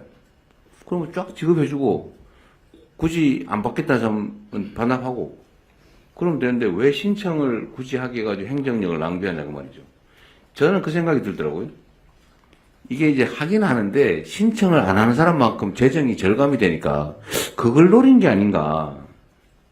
그건 아니에요? 진짜로? 제가 제도 설계에 있어서 재정 절약을 염두에 두고 그걸 하지는 않는 거고. 그러면 자동 지급으로 바꾸는데 실질적 제약은 없는 거예요? 지금도 이제 복지 지갑이라고 해서 자꾸 얘기하지 말고 제도 자체 근본적으로 다르잖아요. 당연히 지급하는 거하고 신청하면 지급하는 건 그건 다른 거지. 그거를 보완하는 건 또 다른 문제고 지금 제가 드리는 말씀은 지금 정창수 소장 말씀 똑같잖아요. 신청하면 주는 게 아니고 그걸 신청주의라고 그러잖아요. 자동 지급으로 대상자가 당연히 준다. 가 왜 안 되냐고 말이죠. 그거는 사업마다 좀 차이가 있습니다. 이제 기초수급 대상자라든지 이미 그 복지 시스템에 포착이 돼 있는 사람들은 리스트가 있기 때문에 요번에 우리 그 소비 쿠폰 할 때도 이런 분들은 이미 다 명단이 있지 않습니까? 그런 경우에는 그냥 바로 자동으로 지급할 수 있고요. 다만 프로그램에 따라서 중위소득 60, 70 이렇게 되는 경우에는 거기에 해당하는 사람이 누군지 현재 데이터가 없습니다. 아니 그런 분들은 이제 신청을 받아서 하는. 그래도 그게 이념이라고 하는 게 있잖아요. 자동으로 지급하는데 확인이 안 돼서 못 줄 뿐이지 확인을 본인이 해주면 더 빨리 되겠지만 행정기관이 자동 지급이면 당연히 확인 조사할 책임이 생기잖아요. 그죠? 그리고 확인된 데는 그냥 신청 없어도 지급해버리고 그거 하고 신청을 다 굳이 받는 거하고 그 기본 이념이 다르니까 이거는 뭐 이유가 있을 것 같은데 왜 이거를 신청주의를 지금까지 계속 유지해 왔을까? 뭐 이유가 있잖아요. 아까 누가 얘기하려고 했던 것 같은데 먼저 얘기하고 가시죠. 딱 신청주의 얘기는 아닌데 저희가 이제 대부분 대통령님 말씀하신 게 복지 사업들이라고 생각됩니다. 그런데 이제 기준을 정할 때 이번에 소비 쿠폰도 그런 건데요. 만약에 이제 금액이 달라지면 얼마 이상, 얼마 이하 이렇게 되지 않겠습니까? 그렇게 되면은 정부가 모든 사람의 데이터를 다 가지고 있지 않기 때문에 지정하기 어렵고, 만약에 지정이 된다 하더라도 그분이 어떻게 받을지, 쉽게 말해서 통장 번호를 다 알고 있는 상황이 아니기 때문에 개인정보 문제로, 저번에 기자분도 저한테 한번 문의를 한 적이 있습니다. 이렇게 소비 쿠폰을 줄 때 그냥 쫙 뿌리면 되는데 어떻게 왜 안 뿌리냐. 그래서 저희가 개인정보 문제로 정부가 모든 사람의 통장 번호나 이런 걸 다 알고 있지 못하다. 그건 현실적으로 불가능한. 아니, 이게요. 근데 예. 그건 또 다른 문제 같은데, 이제 신청을 안 하면 안 줘도 된다, 줄 의무가 없다 하고, 신청 안 해도 줘야 되는데 신청을 안 해서 몰라서 못 줬다, 이건 다른 거예요. 예, 그죠? 많이 다른 거예요. 그리고 예를 들면 우리가 소비 쿠폰을 지급할 때는 지급 형태는 본인의 선택권이 있으니까 선택을 해라. 근데 선택을 안 하면 줄 수가 없죠. 그러나 선택을 해야 될 상황이면 선택을 할 권리지 신청을 했기 때문에 주는 건 아니죠. 지급 방법을 선택하게 하는 거하고 지급 받을지 여부를 선택하는 건 또 다른 문제죠. 이건 지급 방법을 선택하게 하는 거니까. 예, 이 행정기관이라는 것이 기본적으로 오랜 기본 일종의 관성같이 뭘 할 때는 신청하면 뭐 나눠주고 이런 걸로 돼 있는 것 같고요, 제 생각에도. 근데 일종의 입증 책임 비슷하게 이 복지는 여기 보호가 필요한 사람에게 정부가 주는 건데, 이제 우리가 아까 말한 대로 정작 그 제도 안에 포섭 안 된 사람들이 많은 사람들 우리가 찾기가 힘들잖아요. 그래서 기본적으로 찾고 지급하는 노력을 정부가 기본적으로 지고, 특별하게 본인이 어떤 옵트아웃 같이 내가 거절하는 그런 특별한 사정이 있으면 지급을 안 하는 것으로 하면 이건 사실 굉장한 대전환이잖아요. 이 그렇죠. 복지 제도에. 그래서 이 분야 복지 제도는 디폴트가 지급이고 정부가 알아서, 그리고 특별한 경우에는 본인이 원하는 경우에만 안 하는 걸로 아주 사실 말씀하신 대로 철학 자체가 다른 건데, 그렇죠. 그런 식으로 이 부처하고 저희가 검토를 네, 했습니다. 이게 그러니까 저는 너무 당연한데 이게 왜 약간 어색하게 느껴지냐고 하면, 아마도 종전에는 복지제도가 선별제도였기 때문에 전체 중에 일부였기 때문에 그 일부를 정하는 건 기본적으로 조사를 해야 되고, 조사는 각자가 신청하는 게 가장 편하니까 신청주의라고 하는 걸 했던 것 같은데, 지금은 대체적으로 보면 보편복지제도로 막 전환되잖아요. 뭐 대상자가 다 정해져 있는데 왜 신청 안 하라고 그러지? 라는 의문이 생긴 것 같아요. 그러니까 지금 우리 실장님 말씀처럼 신청주의를 유지할 부분도 있는데, 지금 기본적으로 신청이고, 신청 안 하면 대상자임에도 불구하고 안 주고, 신청을 권고해야 되고, 이 상태인데, 만약에 이거를 그 신청주의가 아니라 이게 뭐라 했지? 뭐 반대 개념이 뭐예요? 자동지급제로 한다면 이 사람이 대상자인데 모른다. 그럼 할 수 없는데, 알면 신청을 안 해도 지원을 하는 거하고, 신청해라 라고 하는 건 또 다른 거죠. 또 한 가지는 이제 신청을 하기 위한 행정 비용이 상당히 있잖아요. 이제 이걸로 시간 너무 많이 보내면 안 되니까. 요거를 그러면요, 그런 의문이 있으니까 원칙을 어떤 걸로 하냐면 매우 중요할 것 같고, 필요하면 입법으로 처리하면 되니까. 그렇게 하겠습니다. 그 얘기 하고요. 이제 아동들에 대한 지금 저출생 문제로 아동들에 대한 현금 급여를 다양한 방식으로 하고 있는 걸 통합하는 문제는 한번 고민을 해보면 좋겠어요. 이번에는 안 되고 내년 예산이니까요. 예. 또 한번 해보시고요. 그 다음에 자산 형성 사업은 사실 통합하기 쉽진 않을 것 같아요. 성격이 비슷한 거는 기술적으로 최대한 조정은 하는데, 이거를 통합하는 건 보편제도가 아니기 때문에. 어쨌든 기본적으로 수요자 중심으로 바꾸자라는 건 맞는 말씀 같고요. 근로장려금 얘기는 이게 현실적으로 필요하다 그 말이죠. 근데 비효율적인 부분을 효율적으로 좀 조정해야 된다. 조정하는 방법이 뭐예요? 이게 원래 근로장려금이 이제 들어갈 때는 좋은 취지로 들어와 있었는데 지금은 이제 그 소득을 보전하는 그런 체계로 돼 있고 특히 이게 그 최저임금 인상하면서 이제 조금 이제 소득 보전 문제가 좀 생겨가지고 그때 대규모로 이제 빠르게 소득을 밀어넣기 위해서 근로장려금을 수단으로 이용한 것이거든요. 그래서 다시 한 번만. 이게 2018년 19년도 이때가 문재인 정부 문재인 정부 때 최저임금 최저임금이 오를 때 올랐을 때 일자리를 잃고 뭐 이런 일들이 좀 생겼기 때문에 소득 보전을 좀 빠르게 좀 해줄 필요가 있어서 요 근로장려금을 하나의 수단 통로로 이용해 가지고 소득을 밀어넣는 측면이 좀 있습니다. 그러다 보니까 난 이해가 안 되는데 그 말이.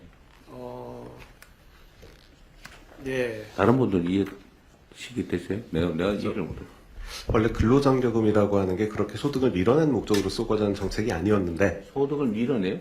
그러니까 이제 소득이 없는 사람들의 소득을 보전해주는 정책이 필요하게 되니까 원래 근로장려금 근로의욕을 만들고 다시 일터에 경험을 하게 해가지고 더 좋은 직장으로 가게 만드는 정책인데 목적에 맞지 않게 다른 목적, 부가적인 목적을 사용하게 하는데 굉장히 많이 그 부가적인 목적이 뭐라고요? 그러니까 소득 보전한 원래는 이제 이게 그 부의 소득세처럼 일을 하면 할수록 조금 더 소득을 보전해주는 이제 이런 정책을 통해서 사람들이 조금 더 일을 할 수 있는 이런 근로의욕을 고취하는 저임금에도 불구하고 일을 할 수 있게. 일을 하면은 조금 더 국가에서 매치를 해줘가지고 소득을 더 보전해주는 그럼으로 인해서 사람들이 이 복지제도에 머무르지 않고 조금 더 일을 그랬는데 그런 제도였는데 이게 뭐 최저임금이 빠르게 오르는 그 시기에 소득이 정체하는 그런 일들이 좀 생겼습니다. 그래서 특히 이제 뭐 소득 1분위의 소득이 감소했다는 그런 현상들이 나와서 여기에 이제 소득을 보전해주기 위한 정책 수단으로서 이제 근로장려금이 이제 사용이 됐고 이제 그러다 보니까 지금 이 원래 취지와는 조금 동떨어지게 지금 이 근로장려금이 구성이 되어 있기 때문에 그거를 원래 취지에 맞게 조금 돌아갈 수 있는 제도로 재구조할 필요가 있지 않나. 어떻게? 뭐 제가 제안하고 있는 거는 그 10페이지 오른쪽을 보시면은 10페이지 오른쪽 보시면 이게 미국 제도입니다. 미국 제도고. 아니, 구체적으로 말을 해보세요. 예, 그래서 저희가 점증 구간, 평탄 구간, 이제 정강 구간 이렇게 나누고 있는데 점증 구간에서 효과가 나 있는 걸로 대부분의 연구는 다 보고를 하고 있습니다. 그러니까 어떻게 해야 되냐고요? 그래서 그 소득이 늘어났을 때 추가적으로 보전하는 그 강도를 조금 더 강화하고 그 다음에 그 기간을 점증 구간을 조금 늘린 다음에 평탄 구간과 정강 구간을 약간 아니, 교수님. 그러니까 그 점증 구간을 늘리는 방법이 뭐냐고요? 요 제도를 바꾸면 됩니다. 제도를. 아, 그래? 제도를 바꾸면 됩니다. 이게 지금 너무 평탄하게 망가져 있는 제도를 조금 이렇게 원래 목적에 맞게 그 예산실에서 이해해요? 뭐 저희 소관원부는 아니지만 말씀하시는 거는 그러니까 이거 설계는 누가 합니까? 어디서 해요? 실에서 합니다. 세제실한테 소관이 아니라고 보시는데. 예산실이고요. 세제실에서 하는데 조세. 오늘은 지출 쪽으로 중심을 잡았기 때문에 나중에 얘기합시다. 그러면. 그 다음에 한번 별도로 하겠습니다. 감사합니다. 열띤 토론이 계속되고 있는데요. 각 부처에서 공무원들께서도 잠깐만요. 이거 이 근로장려 제도라고 하는 게 그냥 일감으로는 저는 그런 생각이 드는데 이거 저임금 그 기업들 지원 사업 아닌가요 혹시? 저임금 사용자에 대한 지원 제도. 노동자. 아니 형식은 노동자 지원인데 이게 실질적으로는 저임금 산업을 유지하는 결과를 빚는 거 아닌가요?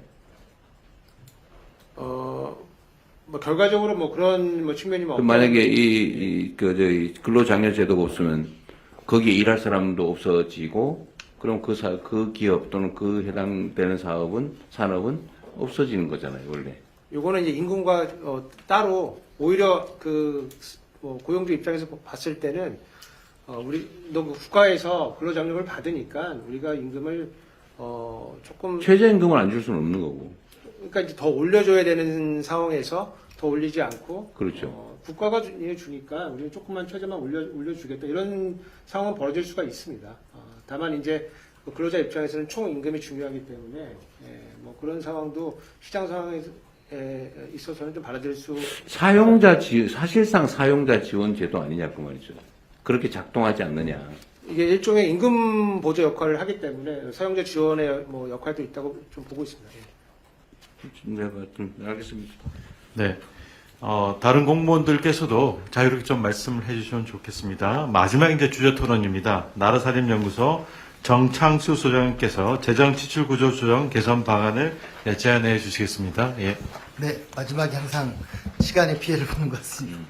아무튼 이런 행사가 처음이어서 앞으로 이런 행사가 많아서 재정주권, 국민주권 차원에서의 의의를 살렸으면 좋겠습니다. 내년엔 꼭 타운홀 미팅이 진행됐으면 좋겠습니다.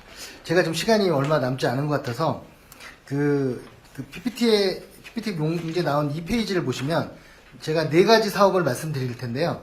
하나는 첫 번째는 석탄 문제입니다. 석탄이 지금 마지막 탄광이 이제 문을 닫았습니다. 그리고 민간 탄광이 2030년에 문을 닫을 예정입니다.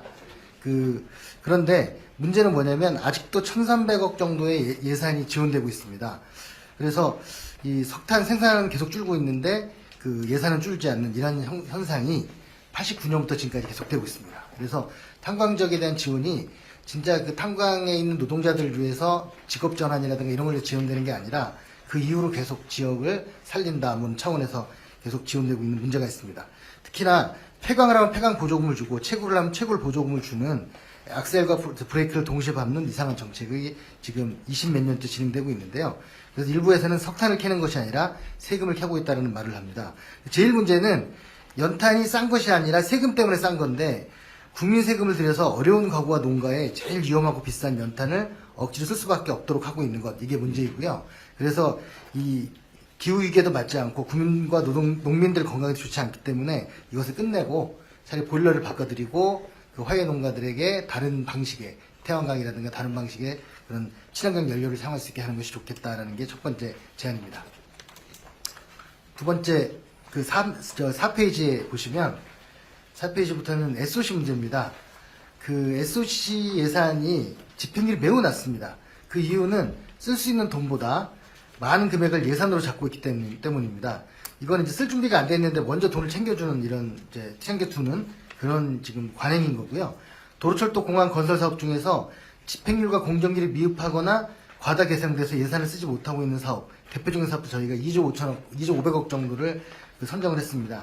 특히 예를 들면 세종 청주 고속도로라든가 이런 것들은 23년, 24년에도 집행액이 0원인데 대구 도시철도나 엑스코선 건설도 마찬가지입니다. 이런 사업이 한둘이 아닙니다. 그래서 이런 부분에 대한 국토부가 관리가 좀 철저함이 필요하고요. 정치적 관행이나 또 행정적 편의 때문에 계속 이 분들을 유지하는 건 다른 데 쓸 수 있는 예산을 빼앗는 죄악이라는 인식을 좀 가져야 되는 게 아닌가 그런 생각에서 두 번째 주제를 말씀드렸습니다. 세 번째 주제는 6쪽부터 7쪽인데요. 산업단지입니다. 지금 산업단지공단 자료를 보면 국가산업단지 51개 중에 15개가 미분양 상태에 있습니다. 완전 100%는 아니지만. 그리고 전체 1331개 산업단지 중에 조성을 완료했는데 생산액이 한 푼도 없는 산업단지가 37개가 됩니다. 지난번에 호남에서 타운홀 미팅 하실 때 대통령께서 말씀하셨지만 지역에서는 무조건 산업단지를 만들겠다 이 신청만 지금 하고 있는데 이 실태는 이렇다는 말씀을 드리는 거고요. 그래서 무분별한 산업단지 신규 조성에 돈을 쓰기보다는 기존 산업시설 리모델링하고 구조를 고도화하는 게 필요하다. 그리고 지자체 간 연계가 필요합니다. A도 바이오도 하고 로봇도 하고 B도 바이오도 하고 로봇도 하는 게 아니라 A는 바이오, B는 로봇단지 이런 좀 가르마가 좀 필요하다는 생각이고요. 정부에서는 신규 상단 승인할 때 기존 상단의 가동률을 보고 계획을 수립했는지 그리고 인력 계획은 있는지 에너지 대책은 수립됐는지 이런 것들을 보고 해야 한다. 이런 부분들을 말씀드리고 싶습니다. 그래서 산업단지도 크게 지출구 조정의 대상이 들어야 된다는 말씀입니다. 자, 8쪽과 9쪽은 2차 보전 문제입니다. 지금 저희 나라살림연구소가 10년 전부터 계속 2차 보전을 확대하자고 주장을 하고 있는데요. 정부가 소상공인이나 중소기업들을 상대로 융자 사업을 많이 하는데 지금 융자 사업 액수가 47조 정도 됩니다. 근데 이제 이거를 융자 방식이 아니라 2차 보전 방식으로 하자는 겁니다. 2차 보전 방식은 이자를 일부 지원해주는 방식입니다. 그래서 은행에서 돈을 빌리면 정부가 이자를 지원해주는 건데요. 근데 이제 지금은 정부가 은행에 돈을 주고 중개해주기 때문에 융자금 총액을 예산으로 확보하고 그 돈을 빌려주는 방식입니다. 그래서 이거를 2차 보전 방식으로 하면 예를 들면 1조를 그 2차 보전 방식으로 전환을 해도 2% 이자를 지원한다고 치면 약 50배 정도의 효과를 볼 수 있다. 그래서 지금같이 경기를 진작하고 좀 그 여러 가지 재정 역할을 키워야 할 때는 2차 보전을 확대하는 게 필요합니다. 지금은 47조 전체를 하자는 게 아니고 지금은 현재 3조 정도 하고 있는데 이거를 4조, 5조 정도로 늘리는 것이 이 재정 혁신 차원에서 굉장히 필요하다. 그런 말씀을 드립니다. 그리고 제가 지금 시간이 없는 것 같아서 두 가지만 시간 많이 있어요. 천천히 해주세요. 두 가지만 더 말씀드리면 하나는 내일이 저 광복절인데요. 내일 모레죠. 모레가 광복절인데 지금 그 친일파 재산이 아직도 1,500억 원이 환수가 안 되고 있습니다. 이 부분들이 지난 정권에서 조금 좀 뭐랄까 소극적 그런 노력을 했기 때문이라는 저희는 평가를 하고 있고요. 이걸 환수해서 그 희생한 분들한테 도움을 줄 필요가 있다. 그거와 연결시켜서 보훈처에서 지금 10년째 88 골프장을 매각을 안 하는 건지 못 하는 건지 저는 안 하고 있다고 생각을 하는데 이 88 골프장이 지금 2014년 추정 가격이 4,300억 원입니다. 지금 1조 원을 넘어섰을 거라고 추정을 하는데 이 부분을 빨리 매각을 해서 이 부분을 보훈기금으로 해서 보훈 예산으로 쓰는 것이 훨씬 효율적이라고 생각합니다. 지금 현재 88 골프장은 연간 100억 원 정도 수익이 나오고는 있는데 과연 보훈처가 굳이 88 골프장을 운영해서 이 100억도 사실 많은 돈이 아니기 때문에 이 부분들을 꼭 말씀드리고 싶습니다. 얼마짜리라고요? 예? 얼마라고요? 저 10년 전에 4,300억이었습니다. 10년 전에. 예, 2014년에. 보훈처가 주세요? 80만 평 정도 됩니다. 그래서 이 부분들을 골프를 왜 유지해야 되는지는 제가 여기 이 자리에서 말씀을 못 드리겠지만 굉장히 좀 저는 좀 뭔가 있어요. 답답하게 보고 있습니다. 그리고 마지막으로 하나 말씀드리는 건 지방 문제인데요. 그 지방에 현재 지방이 예산이 부족해서 어려운 점도 많이 있지만 있는 돈을 못 쓰는 문제도 많이 있습니다. 예를 들면 경기도의 모 지자체는 1,300억 원이나 잉여금이 있는데도 지방채를 400억을 발행해가지고 이자를 12억 원을 내고 있는데요. 이런 식의 지방들이 재정 관리를 못하는 측면을 행안부가 조금 관리를 강화해야 되는 게 있는데 그중에 특히 제가 하나 꼭 집어서 이걸 해결했다고 말씀드리는 건 이자 수입입니다. 지금 금고에 그 지방 금고의 거의 69% 70% 가깝게가 농협이 하고 있는데요.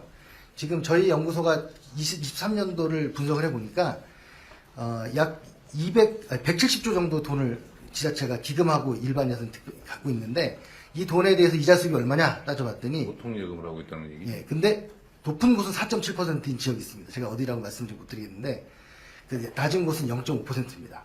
그래서 이 차이는 어디서 되는가? 지자체 단체장의 의지의 문제도 있지만 저는 우선 아까 그 투명하게 이 내용이 공개화가 된다면 충분히 주민들이 이 부분에서 항의를 하고 좀 더 개선할 수 있으라고 봅니다. 그래서 어떤 농협은 4.7%인데 어떤 농협은 0.5%냐? 그리고 근데 그 이자율을 공개하지 않고 있습니다. 지자체들이. 그래서 공개하라고 하면 저항을 하고 있는데 좀 행안부 쪽에서는 소극적으로 이 공개를 대처하고 있고요. 그래서 뭐 여러 가지 영업 기밀이기 때문에 안 된다는 얘기를 하지만 중앙정부는 뭐 국민연금부터 시작해서 모든 거를 어디다 맡기고 얼마를 벌었고 다 공개하지 않습니까? 중앙은 되는데 지방은 안 되는 것 저는 좀 이해할 수 없습니다. 이상입니다. 네. 시간이 짧다고 하시더니 하시는 말씀 다 하신 것 같네요. 그 우선은 제가 먼저 몇 가지만 좀 체크해 볼게요. 지방 정부들의 금고 선정과 이자율 문제는 아주 체크할 필요가 있어 보입니다. 그거 정부 차원에서 전국 지방자치단체를 다 조사를 한 다음에 정부에서 공개하는 게 가능한지 한번 검토해 보세요. 네, 알겠습니다. 그 표로 만들어가지고 네, 보고 드리고 말씀드리겠습니다. 너무 충격을 주려나? 특정 지자체? 이자율을 공개해야 됩니다. 아니 뭐 금고 계약 내용을 공개를 하면 되죠. 그 비밀도 아닌데 뭐. 행안부하고 상의해 보겠습니다. 해서 예. 공개하는 게 맞을 것 같아요. 네, 알겠습니다. 그냥 저도 그걸 실제 체험했던 사람이라 네, 맞는 지적이고요. 88 골프장을 굳이 왜 가지고 있냐? 자산 보전 측면도 없지는 않을 것 같긴 한데 말씀하셨으니까 한번 알아보시죠. 네, 알아보고. 부처들이 또 몇 개 가지고 있습니다. 네. 문화체육관광부도 하나 있고. 아, 그래요? 부처들이 왜 그걸 가지고 있죠? 뭐 기금들 문화체육관광부도 저기 오포 쪽에 하나 있고요. 저기 뭐 태릉도 있고 뭐 부처별로 그래요? 있습니다. 예. 그거 판다고 뭐 없어진, 대한민국에서 사라지는 건 아니니까. 그건 정부가 아닙니다. 재정으로 가지고 있는 건 좀 그러네요. 혹시 이거 관련해서 예산실에서 답할 수 있으신가요? 88 골프장 관련해서는 정부에서는 매각하기로 방침을 정한 지 한 10년 이상 된 걸로 저도 근데 기억하는데 살 사람이 없어요? 실제로 뭐 보호처 얘기는 매각이 잘 안 되고 있다라고 계속 얘기는 하고 있는 상황입니다. 그, 5천억짜리인데 1조 원 내라면 절대 안 팔리죠. 맞습니다. 살 사람이 없지 수입에 않고 반영. 어떻게 뭐 위치나 인기도가 있는 골프장인데 좀 사정을 좀 파악해 보겠습니다. 네네. 예. 그러시죠. 지적이 있으니까. 718 재산 환수 얘기도 여기다 별도 한번 챙겨보십시오. 챙겨서 저한테도 좀 알려주세요. 그리고 기금 융자를 2차 보존으로 전환하는 것, 이거 정말 많은 얘기 같은데 그 재정 효율성 측면에서 좀 어떠세요? 저희가 직접 융자하는 거를 2차 보전으로 바꾸는 거는 물론 그 총 지출은 줄죠. 근데 사실 국민들이 부담하는 부담액은 사실 조금 는다고 보여집니다. 왜냐하면 직접 융자는 나갔다가 나중에 들어오기 때문에 재정의 지속 가능성 측면하고 그 비용이 실제 2차 보전으로 금융기관에 그 돈을 주는 것보다는 일단 장기적으로 보면 직접 융자가 저희는 좀 싸다고 보고 있고요. 또 하나는 이제 직접 융자는 저희가 뭐 중진공이나 소진공 이런 데도 보면 대부분 신청을 하면 거의 95% 이상 받아갑니다. 근데 이제 2차 보전으로 금융기관에 그걸 지원을 하면 금융기관 쪽에서는 신청 대비 한 3분의 1 정도밖에 접근이 잘 안 되는 문제가 있습니다. 그래서 취약계층이나 소상공인이나 이런 부분들은 저희가 웬만하면 직접 융자로 하려고 하고요. 그다음에 아까 구조조정의 액수가 뭐냐 이걸 얘기하셨는데 제일 크리티컬한 게 사실은 그럼 직접융자 10조 하던 거를 2차 보전으로 바꾸면 몇백억밖에 안 되거든요. 이 10조를 구조조정 예산으로 잡을 거냐 말 거냐. 근데 저희는 그거는 구조조정이라고 생각은 하지는 않습니다. 그렇게 실질적으로. 분식하지는 않았다. 그러니까 그런 차원에서 그걸 구조조정하는 건 아니고 저희가 판단할 때는 시장성이 있거나 이런 고객이나 기업이나 사람은 2차 보전 방식으로 하고 접근성에 문제가 있는 취약계층, 소상공인 이런 부분들은 직접 융자로 하고 프로그램에 따라서 그렇게 설계를 하고 있다고 생각합니다. 그렇겠죠.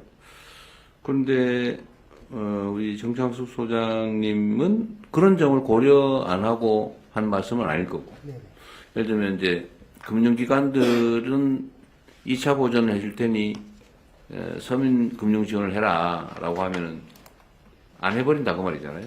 신용도 같은 신용도 걸 깐깐히 떨어지니까. 보고 본인들이 원래 5% 받던 거를 뭐 좀 높여받으면서 2차 보전해서 싸게 주는 이제 아예 턱하고 이런 안 해버린다. 예. 네, 그분들도 다 저희가 생각을 둔 건데요. 이미 지금도 직접 융자를 해주는 게 아니라 은행에 맡겨서 주는 전대 융자 방식이기 때문에 그 은행에 대한 관리 감독이라든가 다른 여러 가지 보완책으로 충분하지. 근데 이거는 좀 있는 것 같아요, 그 실장님. 지금 우리 재정이 지금 사실 되게 위기 상황인데, 예를 들면 이제 우리가 성장을 정상적으로 좀 회복하고 재정 수입이 정상화되면 그때야 뭐 괜찮은데 지금은 정말 너무 어려운 상황이라. 조세도 정상화하려다 지금 저항도 심하고 그렇잖아요, 그죠? 오직하면 그럴까 싶은데 사실 지금은 비상시기라서 좀 최대한 융자가 불가피한 거는 융자로 하는데 2차 보전으로 전환할 수 있는 거는 최대한 전환하고 거기서 커버 안 되는 부분만 융자를 하는 걸로 좀 최소화하고 재정 여력을 확보하면 좋겠는데요. 예, 이것도 사실 이제 직접 그 융자를 하는 공적 기관을 유지하는 문제와 관련이 돼 있습니다. 공단과 무슨 뭐 보증 아니 제가 이거 없애버리자는 게 아니고 예. 지금 뭐 한 2, 3년 내가 보기에는 한 2, 3년 정도일 것 같은데 한 2, 3년 뭐 길게 보면 2, 3, 4년 요 사이에는 좀 최대한 2차 보전으로 전환을 했다가 그 다음에 다시 복귀할 거니까 그것도 장점이 있으니까요. 재정 여력이 있으면 고르자는 얘기니까. 그래서 저는 직접 수행이 필요성이 사실 없는데도 부처가 직접 수행 기구들을 이미 몇십 년간 운영했기 때문에 사실 직접 본인들이 그걸 고집해서 융자 쪽으로 가는 부분이 물론 분명히 있거든요. 그래서 공공기관 약간 개혁과 연관해서 직접 융자보다 민간이 이미 그쪽에 시스템이 갖춰져 있는 분야는 민간을 활용하고 2차로 하는 게 맞습니다. 그래서 그것도 그러니까 해보겠습니다. 이게 이제 기득권 문제인데 사실은 이제 그런 당연히 저항할 수밖에 없고 일자리도 사라질 테니까요. 일거리가 없어지니까. 근데 그런 거 눈 감고 해야지. 그건 안 하면 개혁이 됩니까? 개혁이 원래 좀 아프지. 지난번에 한번 보고 드린 것처럼 저희가 지방에 어떤 사업을 넘길 때도 그때는 부처의 저항이 굉장히 조직과 관련돼서 있고 아까 말씀하신 대로 이런 직접 융자를 금융기관으로 넘기는 거는 공공기관들의 직접 수행 근데 그런 부분에 그러니까 그런 것들을 사실은 혁파해야죠. 그냥 고려하지 말거나 고려하더라도 최소한만 해야지. 그럼 뭐가 바뀌겠어요? 예? 같이 연관돼서 공공기관하고 같이 하겠습니다. 공공기관 개혁은 꼭 필요한 그러니까요. 이슈라고 생각합니다. 지금 다음 단계는 우리가 공공기관 통폐합도 좀 해야 될 것 같은데 이게 너무 많아가지고 숫자를 못 시겠더라고요. 너무 많아가지고. 예. 그래서 그 통합도 해야 되니까 그런 거 좀 고려하지 말고 대대적으로 좀 하세요. 우리 실장님이 좀 챙기셔가지고 이게 전환하시고요. 그럼 여력이 조금 더 생길 것 같은데. 그리고 아까 정창수 말씀하신 것 중에 재정 자율성 문제는 저희가 지금 관련 부처에 지시해놨어요. 지방 정부들한테 정책 집행에 좀 자율성을 최대한 주라고. 안 그래도 예산도 좀 그렇게 편성하고 있잖아요, 그죠? 그건 참고하시고요. 산단을 너무 많이 만들어서 분양도 안 되고 이 사실은 진짜 문제예요. 필요한 데는 해야 될 텐데 결국 정책 판단을 잘해야죠. 이것도 한 번 더 챙겨보십시오. 지적이 있으니까. 국토부에서 혹시 이에 관련해서 말씀하실 분 있으신가요? 예, 기회 주셔서 감사합니다. 그래요? 말을 막았나 내가? 감사합니다. 말씀하세요. 예. 네, 방금 발제해 주신 것처럼 새로운 산단을 만들기에 앞서서 기존의 산단들을 좀 재구조화하는 것이 선행 노력이 필요하다 강조해 주신 것에 대해서 굉장히 깊이 공감하고 있습니다. 네, 다만 기존 산단을 좀 저희가 조성을 신중하게 앞으로 하게 되더라도 말씀하신 것처럼 노후된 산단이 굉장히 빠르게 증가하고 있기 때문에 이러한 구조, 예산 지출의 구조의 전환 과정에서 어쩌면 저희가 절감할 수 있는 국가 지출보다는 뿌려셔야 될 밭을 굉장히 더 넓혀갈 수밖에 없다는 말씀을 좀 먼저 좀 드리고 싶습니다. 지적해 주신 대로 51개, 주신 통계상으로는 51개고요. 저희가 현재 파악하고 있기로는 54개입니다만은 국가산단 중에서 이제 미분양이 상당히 많이 발생하고 있는 것은 사실이고, 국가산단뿐만이 아니라 일반적인 전체 산단은 지금 전국적으로 약 1,300개가 넘어가는 상황입니다. 그 중에서 이제 작은 산단까지 합해서 생산력이 좀 떨어지는 것도 사실이기는 합니다. 그래서 이러한 산단들의 구조를 좀 고도화하고 저희가 나아가서 일반 택지를 새로운 택지 개발을 하는 것도 필요하지만 원도심 재개발하듯이 좀 산단에 있어서도 그러한 구조 개선도 필요하다라는 관점에서 저희 부처에서는 좀 제도 개선 방안에 대해서 실무적으로는 고민하고 있습니다. 네. 이러한 과정에선 저희가 기존에는 사실은 지원하고 있는 것이 너무 적기 때문에 이번 기회에 이것에 대해서도 좀 예산을 좀 대폭 늘릴 수 있는 기회가 된다면 네, 오히려. 두 번째로는 그런 과정에서 저희가 산단의 분양률이 굉장히 체계적으로 관리되지 못하고 있었다는 반성도 많이 했습니다. 현재 산입법의 시행령에 따르면은 이것을 시도 단위로 저희가 관리했습니다. 그래서 국가산단의 경우에 15%, 또 일반 산단의 경우에 30%가 넘는 미분양률이 나오면 신규 산단을 좀 만드는 것을 저희가 제약을 건다는 이런 등이 있는데 좀 더 이것을 세밀하게 시군구 단위로 갈 필요도 있을 것 같고요. 그럼에도 불구하고 신규 산단을 개발하는 것은 저희가 아주 안 할 수는 없는 때로는 아주 유효한 정책 수단이라도 한 것은 좀 말씀드리고 싶습니다. 현재 저희가 아리백 산단이라든지 또 에너지 신도시를 만들어서 지방의 균형 발전을 도모하기 위해서 일부의 지역에 대해서는 이것을 저희가 잘 검토해서 좀 성공적인 새로운 산단 모델도 만들 필요가 있다고 생각을 합니다. 왜 그런데 이렇게 지역에 미분양이 생기고 애써서 만들었는데 또 이런 사태가 생기면 안 되는데 이것을 막을 수 있는 방법은 아무래도 지방에 특화된 산업을 잘 찾으라는 말씀대로 하는 것도 필요하고요. 네. 아울러 청년이나 기업들이 갈 수 있는 여건을 좀 지원해 주시면 대단히 감사하겠습니다. 뭐 문화라든지 또는 교통이라든지 특히 정주 여건 등과 관련된 것들 또 아까 인력도 말씀하셨기 때문에 이러한 지원들이 같이 좀 포함이 된 지방 산단 또는 이제 국가가 지역에 만드는 산단을 저희가 설치할 수 있도록 지원해 주신다면은 네. 신규 산단에 대해서는 좀 더 저희가 성공적인 모델도 만들 수 있을 것이라고 생각합니다.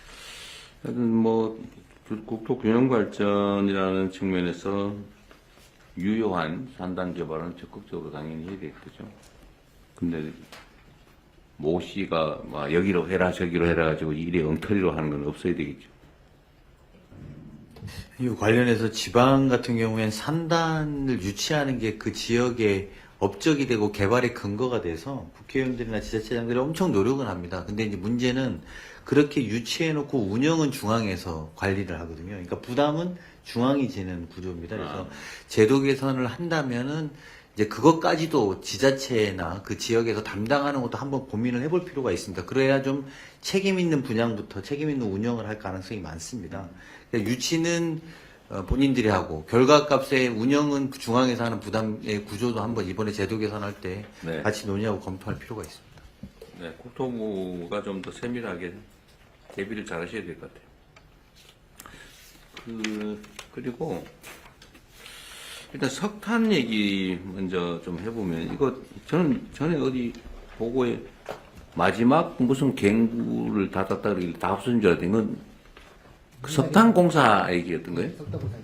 민간 하나 남았습니다. 민간.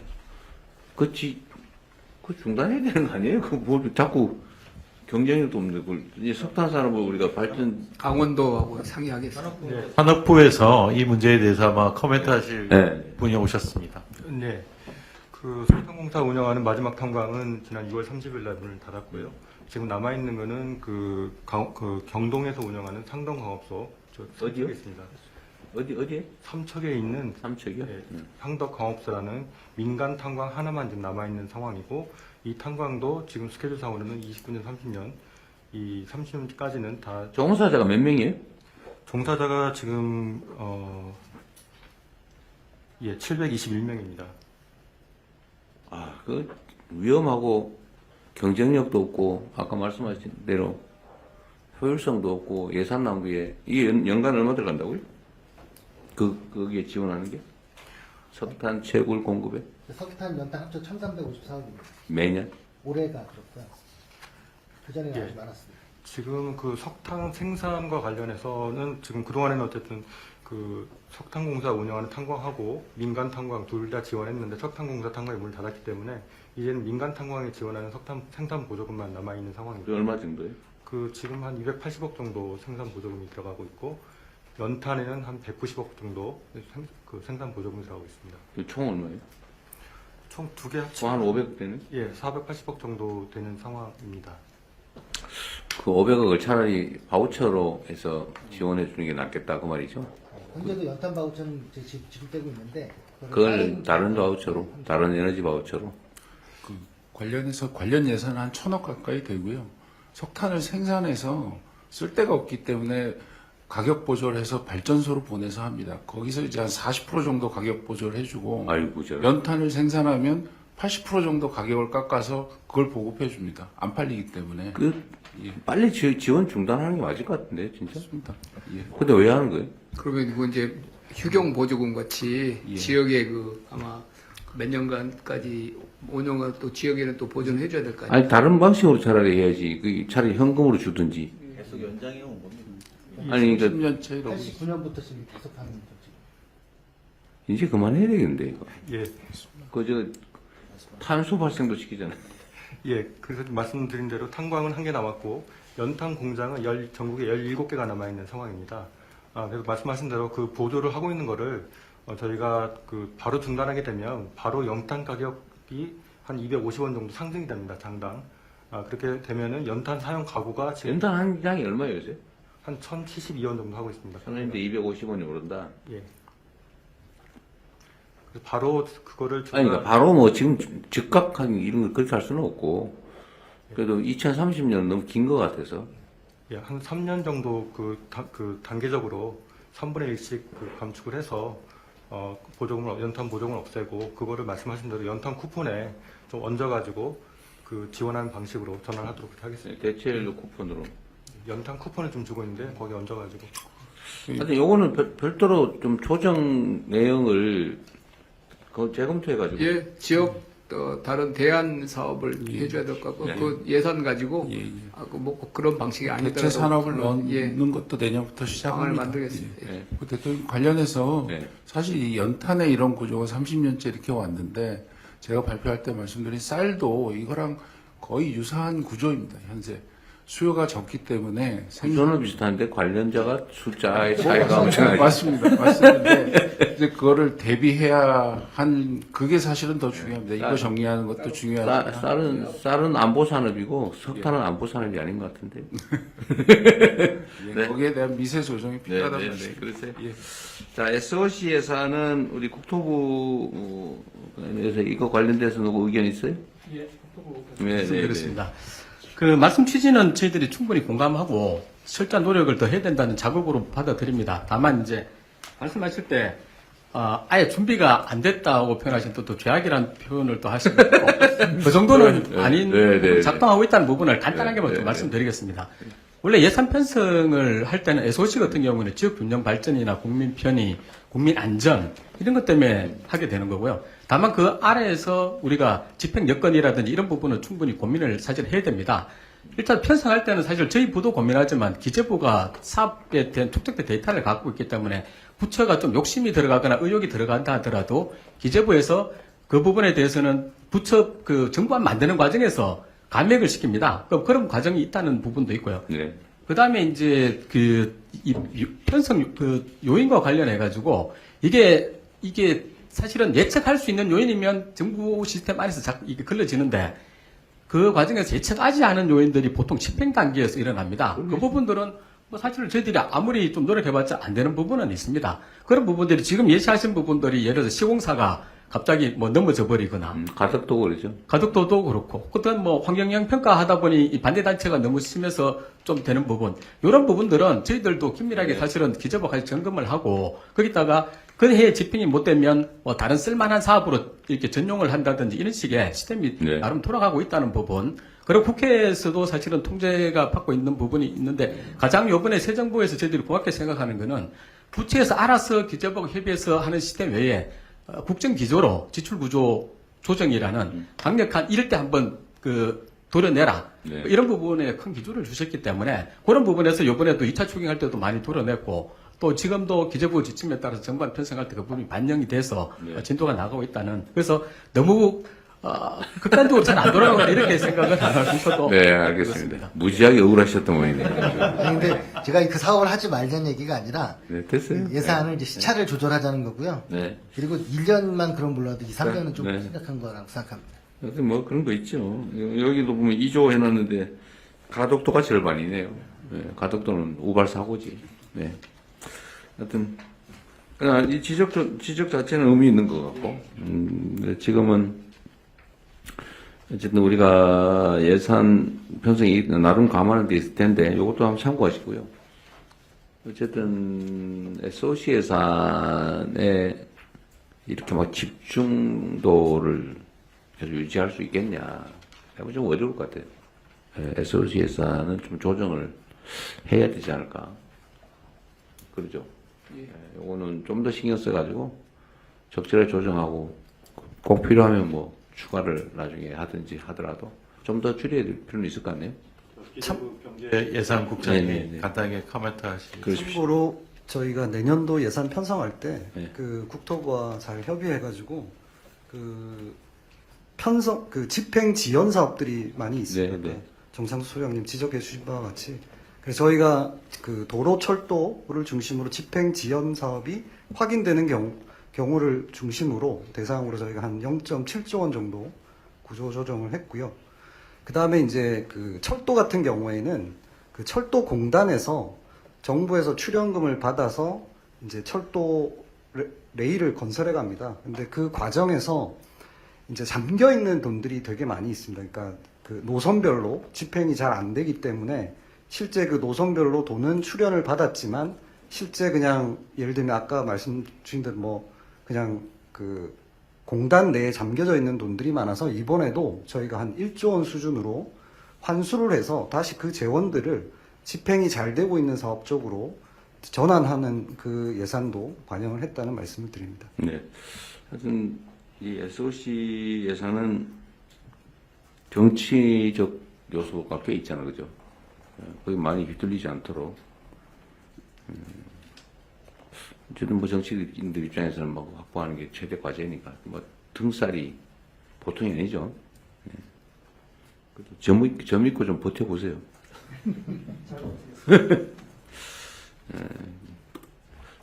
또 뭐 추가로 말씀하실 게 있으시면 또 하시죠. 의견 있으면 말씀하시고. 근데 사실 좀 더 해야 될 것 같아요. 이게 저는 이런 예산의 대규모 구조조정 문제는 정책 문제라서 사실 그렇게 어렵지 않거든요. 이거보다는 소규모 예산들 있잖아요.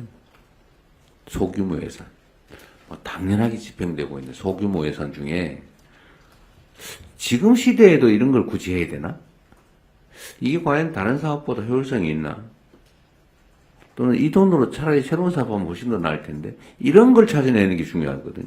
그건 사실 공무원들 입장에서 못 찾아내요. 찾아내더라도 그 저항이 있죠. 이해관계가 있어가지고 쉽게 결정 못 하거든요. 그건 공직사회가 나빠서 그런 건 아니에요. 제가 볼 때는. 하기 어려워요. 누군가 지적해줘야 되는데, 그건 제가 지적하든지 해야 되는데, 저는 몰라요. 그리고 누가 하죠? 아까 말씀하신 그 민간, 아까 이제 공개하는 게 일단 전제가 돼야 될 것 같아요. 네. 두 번째는 민간에서 그런 거를 세세하게 좀 찾는 노력을 하고, 예를 들면 찾아내면 일부 그 중에서 우리가 유효하면 포상을 해준다거나 그런 메커니즘이 필요하고, 좀 이쪽의 의지를 가지고, 찾아내는 메커니즘을 좀 지금은 포상 제도가 있나요? 예를 들면 뭐 예산에 대해서 문제 지적을 해서 그걸 조정을 해서 그래서 절감을 했다. 부패, 부정 이런 거 말고 그냥 단순한 예산의 효율성, 우선순위 이런 걸 조정한 경우에 그걸 찾아내서 반영이 되면 뭐 포상을 하거나 이런 제도 있어요? 그거 없을 것 같아요. 예산 성과급이라고 이제 공무원들이 자기 세입을 더 확충하거나 아이디어를 내서 제도를 바꿔서 세출을 확 절감하거나 이런 부분에 대한 게 일단 있고요. 내부에 성과금이 있고 국민들이 제안한 거에 대해서 포상금이 있긴 한데 그렇게 크지는 않습니다. 아까 말씀드린 참여 예산 관련된 뭐 이런 포상금이 일부 있습니다. 어쨌든 새로운 사업을 시작하는 건 그리 어렵지 않은데 이미 시작한 사업을 조정하는 건 정말로 어렵잖아요. 일단 발견하기도 어렵고 발견해내도 실현하기 어렵단 말이에요. 근데 요거는 시스템으로 뭔가 만들어야 될 것 같아요. 최소한 올해는 뭐 어쩔 수 없다고 하더라도 내년 예산에 대해서는 올해 편성되는 그것도 이미 사실 제로베이스 예산 편성해봐야 못해요. 사실은 말만 그러지. 그거 어느 세월에 그래. 그거 하려면 한 1, 2년은 준비해야 될걸요.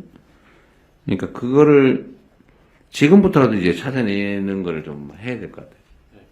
근데 그거 어떻게 할 거냐고. 그 상세화해서 할 수 있는 플랫폼을 한번 고민해 보겠습니다. 그리고 예산 당국하고 그 사실은 그 해마다 이게 재정에 대해서 상당히 많은 노력을 합니다. 연 중에도 예산 편성하기 전에도 분야별로 다 보는데요. 앞으로 분야별로는 플래닝도 중요하지만 지금까지 집행해왔던 예산, 말씀하신 관행적인 예산, 낭비적인 예산들을 찾아내는 쪽에 좀 더 집중해서 새로운 걸 계획하기 전에 기존에 있는 예산부터 먼저 점검하는 식으로 한번 부처와 같이 논의해 보도록 하겠습니다. 그 낭비 예산이라고 하면 기분 나쁘고 그러니까 저효율 예산. 저효율 예산을 고효율 예산으로 할 수 있도록 한번 점검해 보도록 하겠습니다. 하여튼 그걸 좀 많이 찾아냈으면 좋겠습니다. 원래 이거 몇 시까지 하기로 돼 있었어요? 이미 시간이 많이 지나서요. 아마 의전 쪽에서 좀 다급한 것 같습니다. 아, 그래요? 네. 그럼 대통령님, 오늘 아마 시간적으로 좀 그래서 마무리를 해야 될 것 같습니다. 마지막으로 대통령 말씀을. 저는 말을 너무 안 해서 안 하는 걸로 하고 다른 분들이 하십시오. 혹시, 준비하신 게 있을 수도 있는데? 없어요? 근데 왜 여기 여성 참석자가 두 분밖에 안 됩니까? 저 뒤에도 또 있고 그렇습니다. 아, 예. 일단 비율상 너무 압도적으로 여성이 적은데? 그러세요? 저 같은 경우는 뭐 재정학자인데 열린 예정을 뭐 자주 사용하고 있습니다. 그래서 정부 예산 이제 들여보는데 들여다보다 보면은 공개가 세부 사업밖에 되어 있지가 않아가지고 그 아랫단의 사업을 볼 수가 사실은 없습니다. 그래서 아까 대통령님 중간에 그런 말씀하셨는데 저희가 보고 싶어도 사실 세부 사업이라고 그냥 개념상으로 있는 거기 때문에 거기 무슨 사업 계획서가 붙어 있는 것도 아니고 그래서 그냥 구분만 되어 있는 거거든요. 그래서 만약에 공개를 하게 된다면 조금 더 아랫단위까지 공개를 먼저 해주신다면은 그러면 뭐 국민들이 볼 때도 그리고 연구자들이 볼 때도 참 도움이 많이 되겠다. 연구자들이 연구 목적으로 구하는 것도 제한적이에요? 뭐 우리 개별 사업 뭐 알려진 것들은 뭐 하나씩 볼 수가 있는데 전체적으로 보고 싶으면은 아무래도 공개가 안 돼 있다 보니까 조금 힘들죠. 그래요? 그 당연히 파일로 공개해야 되는 거 아닌가요? 뭐 마이크로 데이터 이런 건 공개하는 걸로 저는 알고 있는데 그건 한번 확인해 보겠습니다. 어쨌든 잘 안 되면 저한테 다시 얘기해 주세요. 예. 제 전화번호 아시죠? 그렇게 하시고 제가 여성 얘기를 한 거는 어쨌든 이런 상황에서도 보면 여성 승진을 좀 더 많이 시켜야 되겠다. 여성 참석자를 좀 더 늘려야 되겠다 이런 생각이 좀 들었습니다. 예산 정책과장 저 뒤에 있는데 여성 발언 한번 하세요. 예산 정책과장이 넘버 2입니다. 거기서. 그러세요? 왜 뒤에 앉혀놨어요? 발언 안 하려고. 제가 지출 구조 조정 이제 실무적으로 총괄을 하고 있습니다. 그래요? 그래서 오늘 대통령 말씀 듣고 저도 많은 반성을 했는데요. 제가 너무 공무원적 시각에서 이걸 보지 않았나. 조금 더 국민 입장에서 진짜 필요한 사업이 뭔지 한 번 더 가서 체크하고 더 이 국민 입장에서 효능감을 높일 수 있는 그런 내년도 예산이 될 수 있도록 한 번 더 점검하도록 하겠습니다. 실제 성과를 내가 조기 승진하는 방향을 한번 검토해보겠습니다. 네, 다들 애쓰셨습니다. 고맙습니다. 네. 감사합니다. 이것으로 오늘 간담회를 모두 마치겠습니다. 감사합니다. 고생했어요. 오랜만에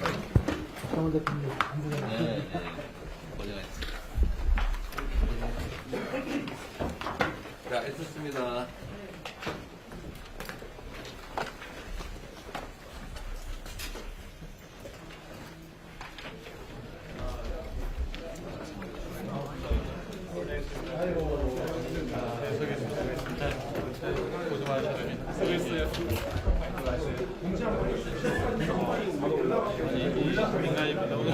우리 부대 스타일과 직수합시다.